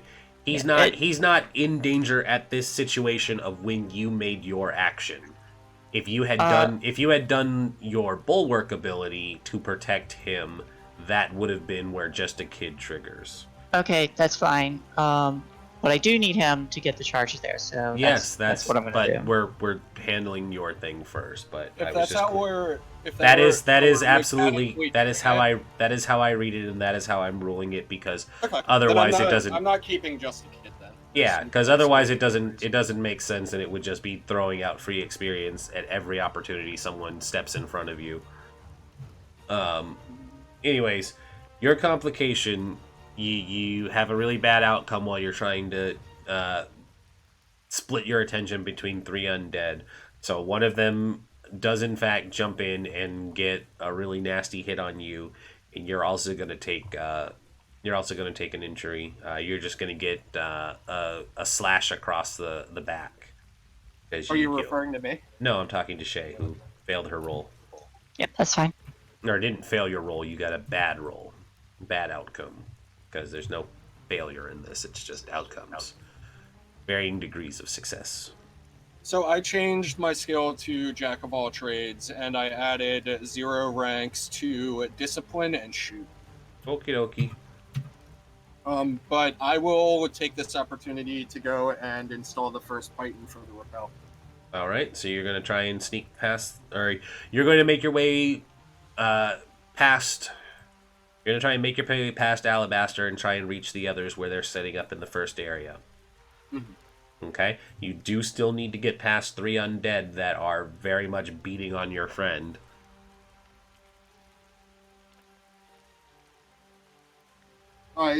You had said that their attention's not on me like a few seconds ago, so I figured I'd just get past them if they're all focused. If you want to make a run for it, you can make a run for it, but... Yeah, I'm going to go and set up the Pythons. Okay. So you will need to go down there and... if you're going to go ahead and set that up, make me a rig roll. Yes. A rigmarole, if you will. A rigmarole, if you will. I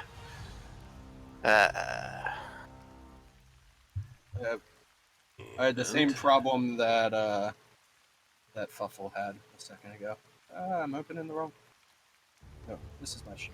Action made. Oop. No! Yes. Bad outcome. 0 dice. Take the lowest. Damn, that sucks. So, you get your Python and hammer out, and you go ahead and start to ply in the first. I'm going to push. Take the Sure. 2 stress and get the success on this. Alrighty. And so you go and you hit, and you're unsure of if you drove it in there very deeply or if it would hold, and then you give it a few practice tugs and it stays secure. Excellent. So that's how pushing works. Like if you really want to make sure that you succeed in a roll, you take 2 stress and you take the success. But once you run out of stress, You get a run try. out of game. Yeah. So I set up the first like anchor point for the demolition crew, and I kind of like signal over to them like, "Hey, we're ready to go." Sniper, Alabaster is fending off 3 now on her own. The kid has made a run for the group. Thunder, take these things down! I'm gonna try. Bring the thunder. Bring in the thunder. Thundercats! Oh. So I'm gonna try to shoot at least one of them. Is it still risky? Or am I desperate now because she's getting attacked? Oh, you know, you want to make it. You want to make it desperate. Yeah. Yeah, Because that way it's you like, can, there's 3 of them and they're not going down very. and that'll up your experience too if you manage to land a hit. Yeah, well, I say go for it. I think that would count for desperate to definitely try and line up a good shot.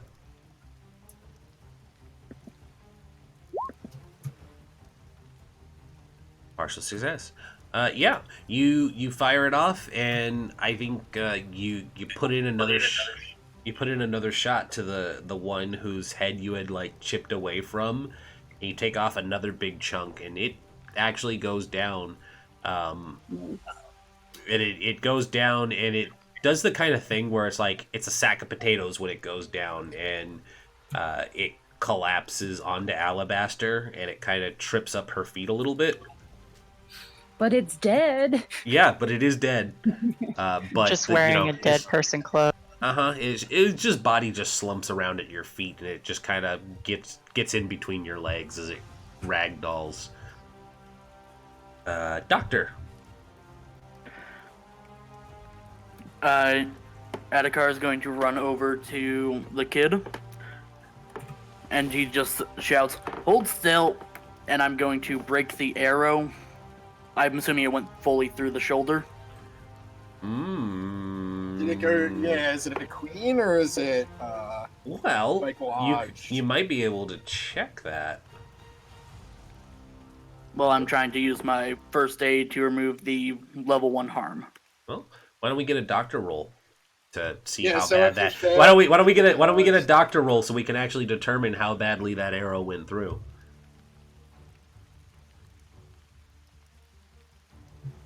Because I could tell you, that's but what that's no fun. It's on your Actions, insight. these are not rolled. What's that? That's what. As a medic, you start with 1 rank, and doctor, as with all specialist That's actions. fine. That's fine. But you asked me a specific question about how badly his arrow is, and I said you could probably figure that out with a doctor roll. Yeah, but you don't roll them. You roll a doctor roll. for Doctor sure, roll, but not guys. his, Doctor is under playbook. insight. Oh, okay, gotcha.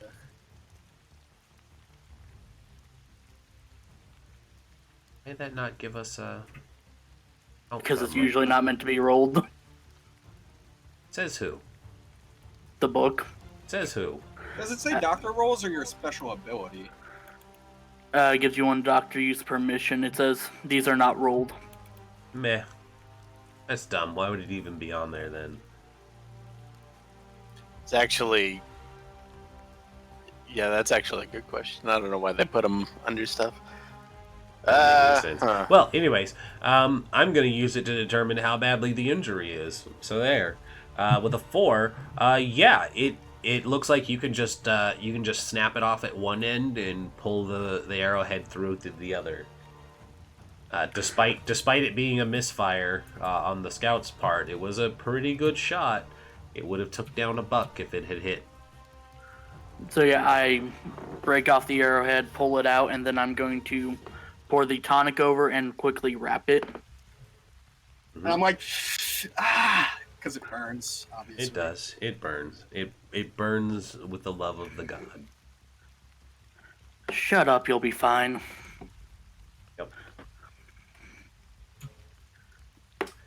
And now you can remove that level 1 harm. You Excellent. can remove that level 1 harm. So we round back. Scout. The youngin has driven one of the pythons in. Okay, I am going to rappel down using my maneuver prowess so I can set up a bomb. Yes, give me that maneuver. Exploding It will be risky unless you want to do some sweet maneuvers and make it desperate. You know, haven't been rolling so good tonight, so I'm just gonna try to do it as comfortably as I can. Would you like a devil's bargain to add an extra die? So Devil's Bargain, I get an extra die, but then something happens. I get to throw a monkey wrench into the outcome, regardless of how well you roll. You know, I'm not gonna. No, I'm good for right now. Right. God damn it! I'm just saying, if you had, taken a second die, You can push too, can't you? Yeah, I'm Yeah, gonna push. I'm you gonna should definitely push. Because otherwise, you're just gonna fall in the river and die. It's true. Yeah, I push because I am rolling like dog shit tonight. Mm-hmm. Okay, so you push. You go rappelling down the side, and when you put your weight into it, you feel the python shift a little bit, and it does that thing where it leans a little bit down with your weight, but then it still holds. And you have that moment where you're like, oh shit, is it gonna snap off? And it doesn't. And so you're able to rappel down. And so you get down to the position where you need to be for the first explosive. All right, I'm gonna set it up then. Did somebody hand you a bomb? I'm going to Have to assume that bring I it took over. it. I'm going Keeps to getting assume. healed a I'm going moment to. ago. I'm gonna flashback we could flash to when I picked up the thing before Yeah, absolutely. I rappelled down. Absolutely. And ironically, setting up an explosive is not a rig roll; it is a rec roll. It is. It is. So I'll get that from you the next round. I'm trying to keep everybody on a initiative quotation fingers. I got you. So that's your turn. Alabaster, you're getting beat up by a pair of undead, and there's some tangled up in your feet. That's fine. That's my job. I mean, isn't it nice that they left you to deal with this? I told them to leave. Isn't it nice that they left you? So, I'm supporting her, okay? That's true. yeah, I'll keep on bashing these things with the shield, trying to keep them off me, and swinging the sword and just trying to hold their attention. Would that be anchor or me just holding their attention, or because I guess either would work. I don't know. I mean, you're just beating on them, so it would be skirmish. Okay.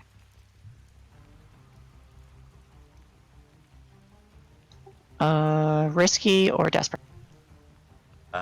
Well, you didn't describe doing anything about the one in your feet. Was dead, or I think it's. It's also tangled up in your feet, so we can make it desperate since you didn't clear out your feet. You're all tangled up from the reaction of the one ragdolling into you. Yeah, so it was the consequence from Mm-hmm. the sniper shot that the one got tangled in your feet. I will. And push rolls an extra dice, right? No, push just makes it a success, but you take 2 stress. Okay. It's only in Scum and Villainy that it adds a die. Okay. So make sure you mark your stress. Yeah, I'll do that. Okay. Yeah, so you bring your boot down on one, you stomp it, and you trudge through it as you're fighting the other two. And you probably even just grab up Grunt's spear and you just wrench another one away enough to, like, use the spear to push it into something, and you impale it up against, like, a barrel so it can't go anywhere. And so now you're just focused one-on-one. I like that narrative. Mm-hmm. I'll do that. Okie dokie. Grunt, what are you doing? Hi. I'm moving on to place the next fight. Alrighty. So I guess that's another break. Sure. Just gonna head straight there? Yeah, I'm gonna head straight over there. Yeah, that's what I'll do. Also, have you progressed the clock for the first fight? Yeah, absolutely have. There's 2 ticks in there. I got other things up on the screen. I can't get it. Nope. Yes. Okay, Jeez. I'll take Alrighty. it. Whatever. I'm not going to go again with this. So, as you move to progress onto the next one, you hear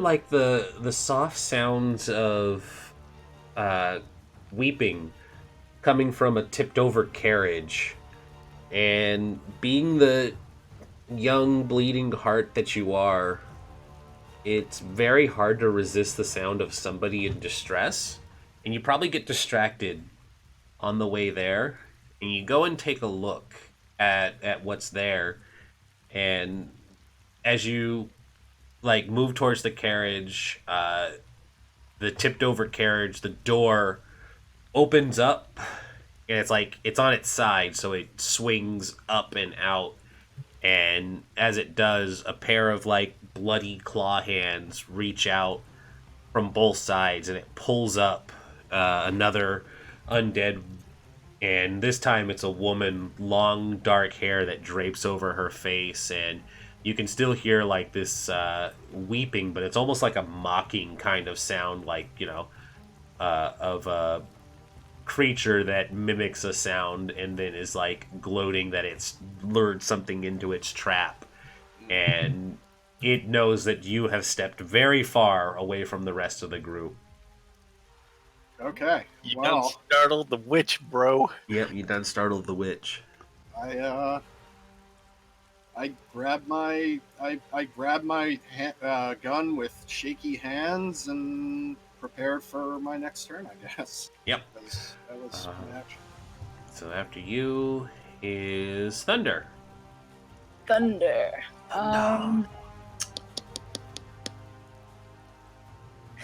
He didn't fight. You didn't fire. Grunt didn't fire yet, right? Grunt hasn't fired I'm yet. trying to decide if I pay attention to him yet. I think I'm gonna aim for the zombie alabaster pinned up against the, what was it, a barrel? Yeah. So I'm gonna shoot for that one. 'Cause it's still kicking, right? Yep. Okay.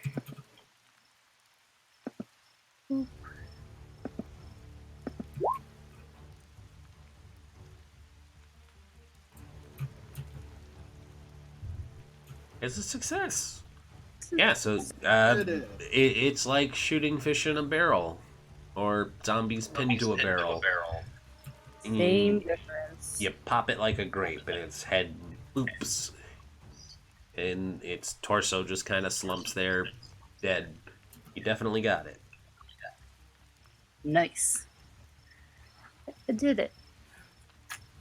One shot, one kill. That brings us around to the doctor. No, yes, the doctor. So I'm assuming I watched the kid go off to set and the And the new undead, the elite undead appear. fuck? He takes out his pistol and tries to take a shot. Oh, you're gonna fire your pistol in the first episode. I like it. Gotta save the bleeding heart. Yeah, I gotta save the bleeding heart. Risky or desperate? You tell me, what do you feel like it would be? You've never fired this gun before. Yeah, I'm a doctor, not a. I'm. Damn it, man! I'm a doctor, not a marksman. I think in order to save the kid, you might say that it's desperate. Okay. I might just be being too generous with the experience this first round. It's all good. We were flooded with experience, and you got to get a ton of experience to advance. So. Don't you have to succeed too for it to work? Nah, not for desperate. You just have to make a desperate roll. 2. Bad outcome. Oh, you have 0 dice and shoot too. He's a doctor. I know. It's going exactly how I expected. This whole. You just got the arrow out and then you shot him in the other shoulder. Yeah.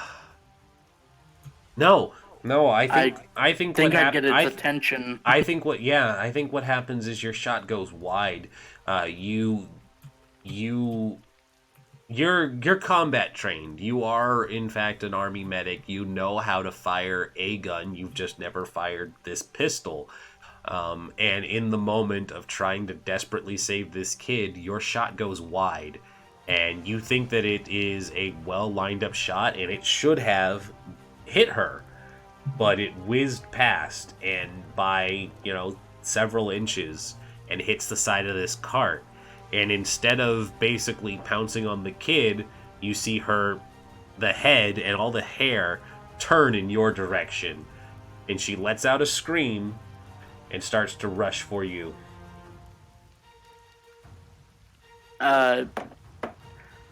He kind of takes steps backwards and probably falls over and is against the bridge holding the pistol out. Yep. Okay. I believe that's Scout's turn. That does rear us back to the Scout. Scout, you're hanging over the bridge. You heard a screaming sound. I'm sure that's fine. I'm sure that's fine too. At this point, I'm just I have to get at least one of these bombs set. At the very least, I can set that one off and hope for the best. So I'm going to make a wreck roll to set up for a wreck roll, to not rig a wreck. But yeah, doesn't make any sense to me either, but whatever. Oh, thank God. Partial success. Yeah. In fact, you do. You set it up. You set up the bomb. You put it in the right position. You get it where it needs to be. You even take out the cool little timer that the. Gosh, I already forgot the group's name. The one clockworky people. All right. All right. Oh right, yeah. You rig up the little right clock timer on it.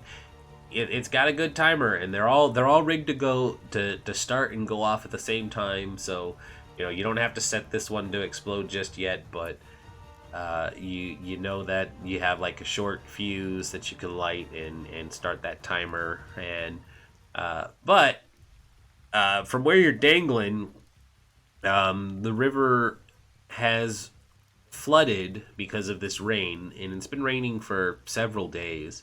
And because of the flooding, the water levels have risen significantly to the point where in the little archway where you're dangling, it's not that far from the water.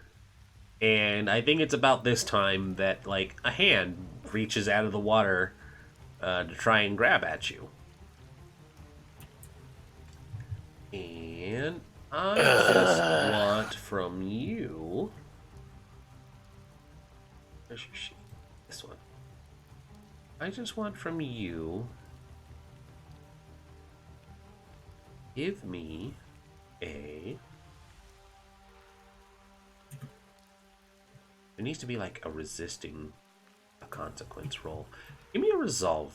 No, not a resolve. Give me a prowess. Just click prowess, and that should bring up the option to roll that. Yeah, give me a prowess. So we'll see if something happens to you because of that. Nice. Okay. So ignore that additional text there, but a hand reaches up out of the water to try and grab at you, but you're faster.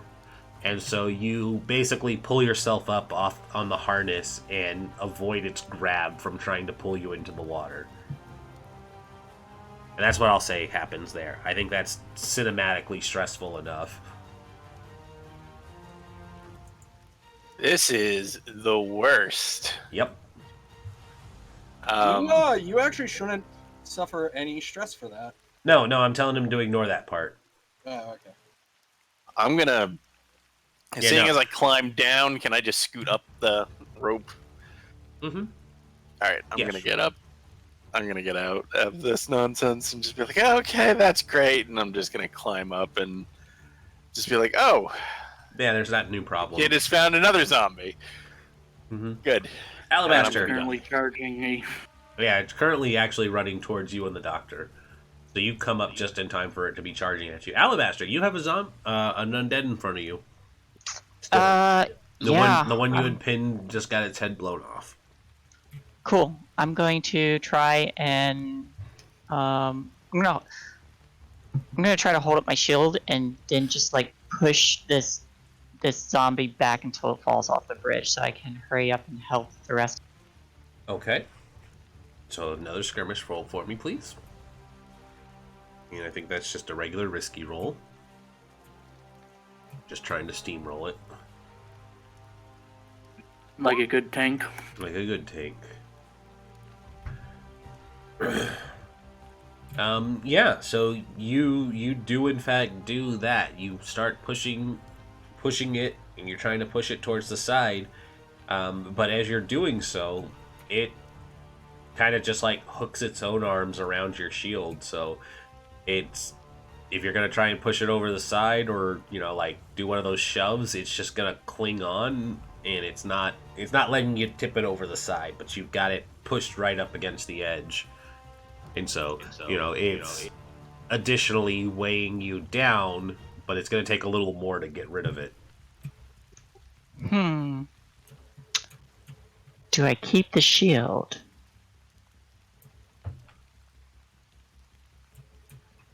You're gonna have to take that one up with the quartermaster Next time. if you lose it. Mm-hmm. With it or on it. Never without.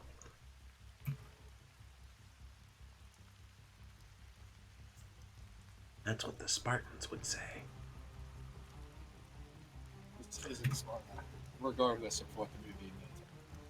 Fuck the movie. Real Spartans. With it or on it. Alright.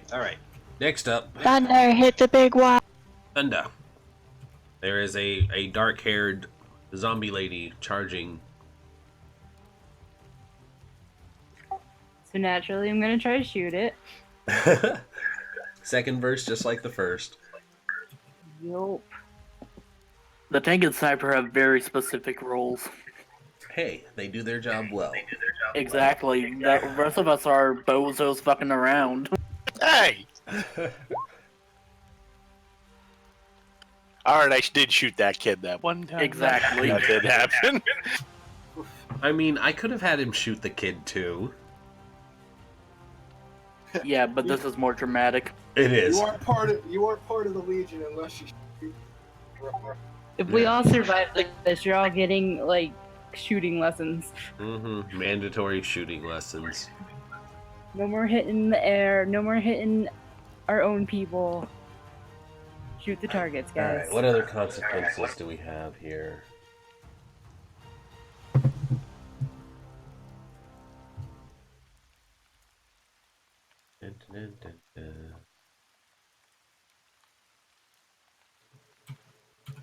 I mean, it could just be a stressful shot if you can't think of anything. Like, you don't have to create a narrative consequence. It actually gets really muddy real. You do that. That's fair. How about we give you some stress? It's a really stressful shot. You have to take the time to line it up. The tension is very high because it is an elite undead that is looking like it is about to fuck up the doctor's day, and you take the shot and it wings her in the shoulder, and it's one of those where the shot hits and you see it stagger back a couple steps before righting itself, and then it continues. It looks like it's going to take more than just a regular bullet to deal with this. That's fine. I'll deal with that next round.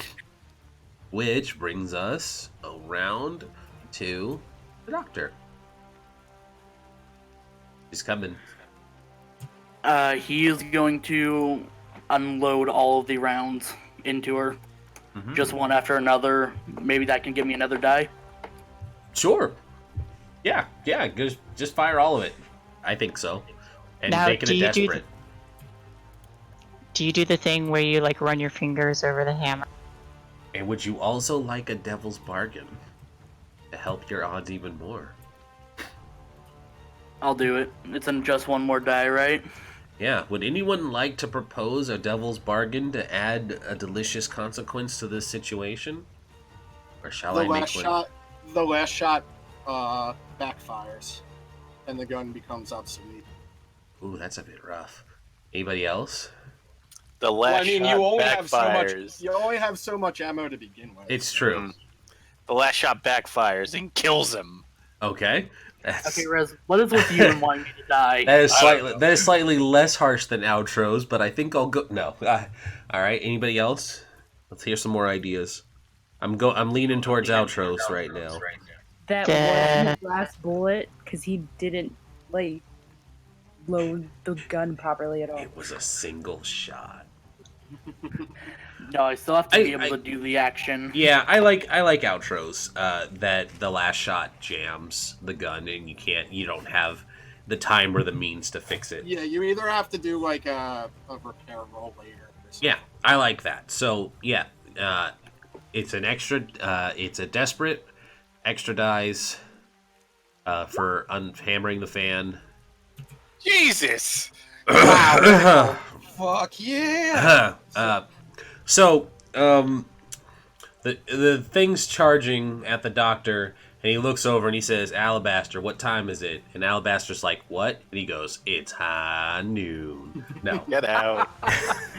No, I don't. This has to be a serious and dark game, guys. Come on.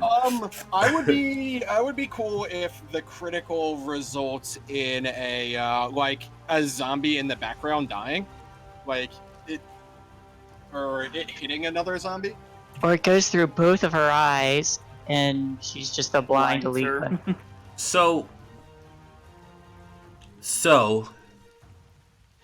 as I Or the mentioned, critical could be like one of the rounds coincidentally was black shot.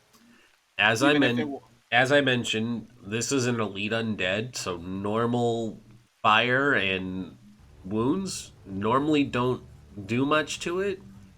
And Adhikar, as you're hammering the fan to empty out everything you have in the chambers, sure enough, that last round, you did accidentally load a black shot in there. And as, bullet 2, 3, 4, all hit her, and she's staggering, but she's not slowing any. She's still coming towards you. She's not stopping. Then that fifth last bullet fires out of it, and the alchemical charge releases, and the black shot fires, and it hits her square in the chest. And black shot is enough to bring down most basic undead without much effort. On the elites, it basically causes a horrible slow burn that will eventually kill them. But between you guys, you put enough damage into it that it falls over, and its chest just gives that like fizzing, popping sound of alchemical energy burning through it, and it just rolls and writhes on the bridge, burning up from the inside out. and then you just feel your gun jam. He's still pulling the trigger over and over, just heavy breathing, like, oh god. It sucks because you would normally get that clicking, that satisfying clicking sound of firing a gun after it's done firing, Mhm. But because it's not. The hammer's not pounding. Awesome. Yep. Okay, Doc. She's dead. She's dead. She's super dead. Go.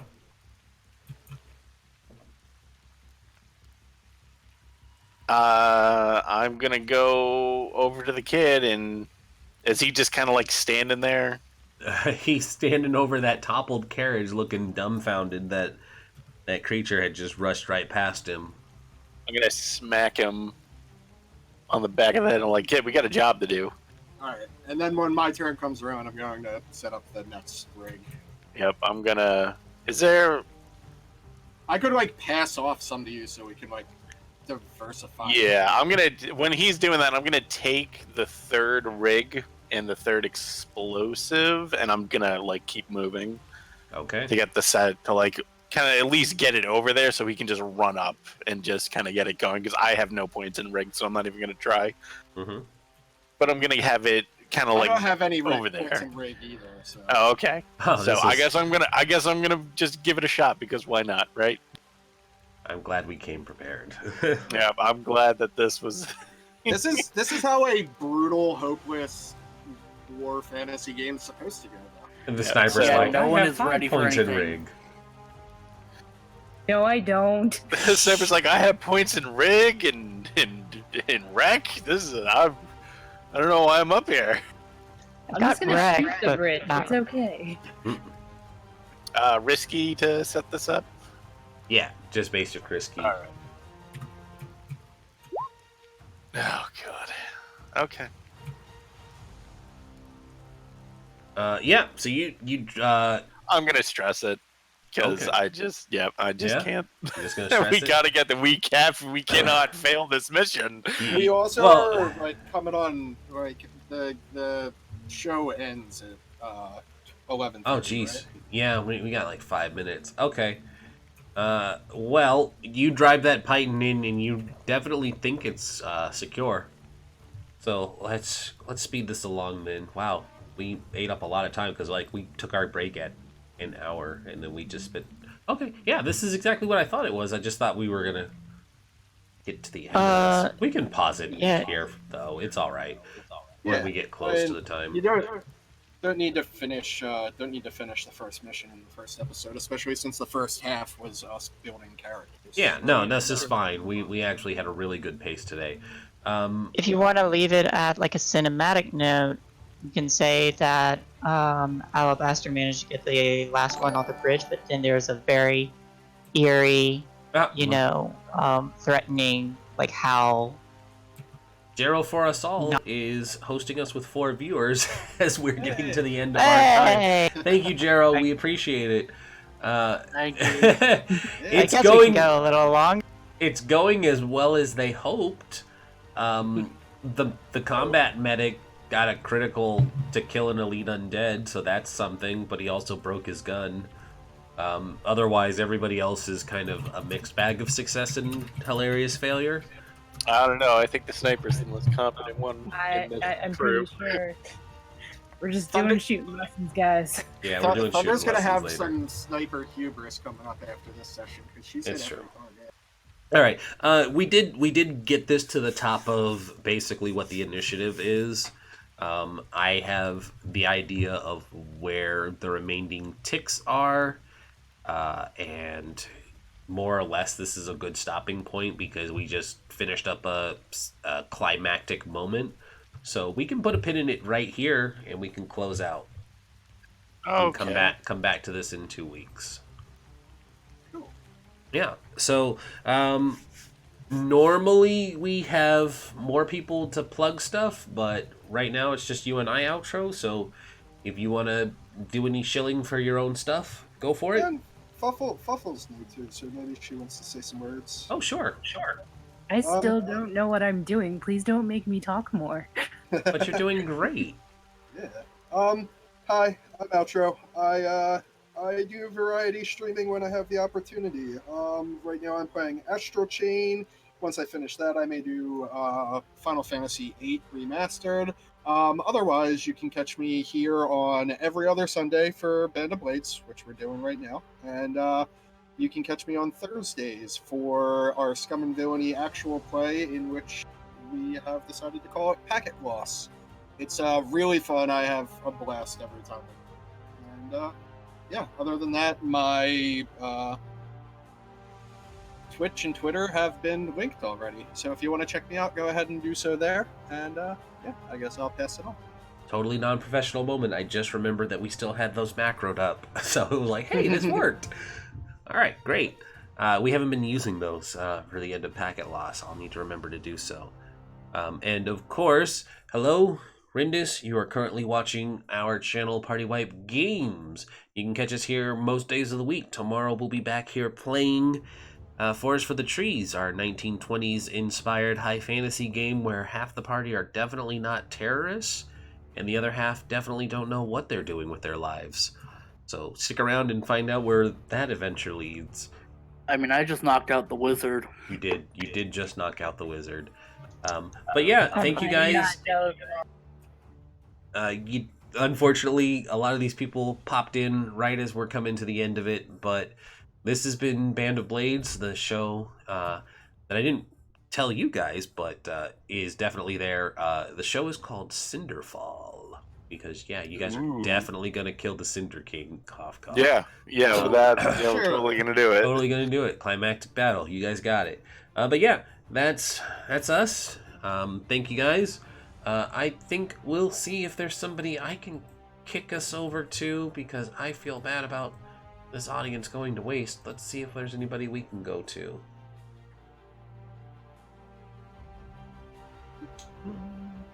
Behold Roleplay is playing. Made some D&Ds. Grim and Perilous Gaming. Grim and Perilous Gaming? Yeah. They're doing... Let's see what they're playing. Their title is Cyberpunk Red Agency Job. Fuck yeah. Cyberpunk Red? Awesome. Yeah, let's go do that. I'm all about that Cyberpunk. Let's go check them out. Alright guys, they're playing Cyberpunk Red. I did watch some folks on another channel play Cyberpunk Red, and it looks really fun too, for what it is. But hey, thanks for watching, guys. Go give Grim and Perilous some love, and if you haven't followed us yet, do so, because we'll be back tomorrow. Have a good night. See ya. Good night. Bye. Good night. Bye.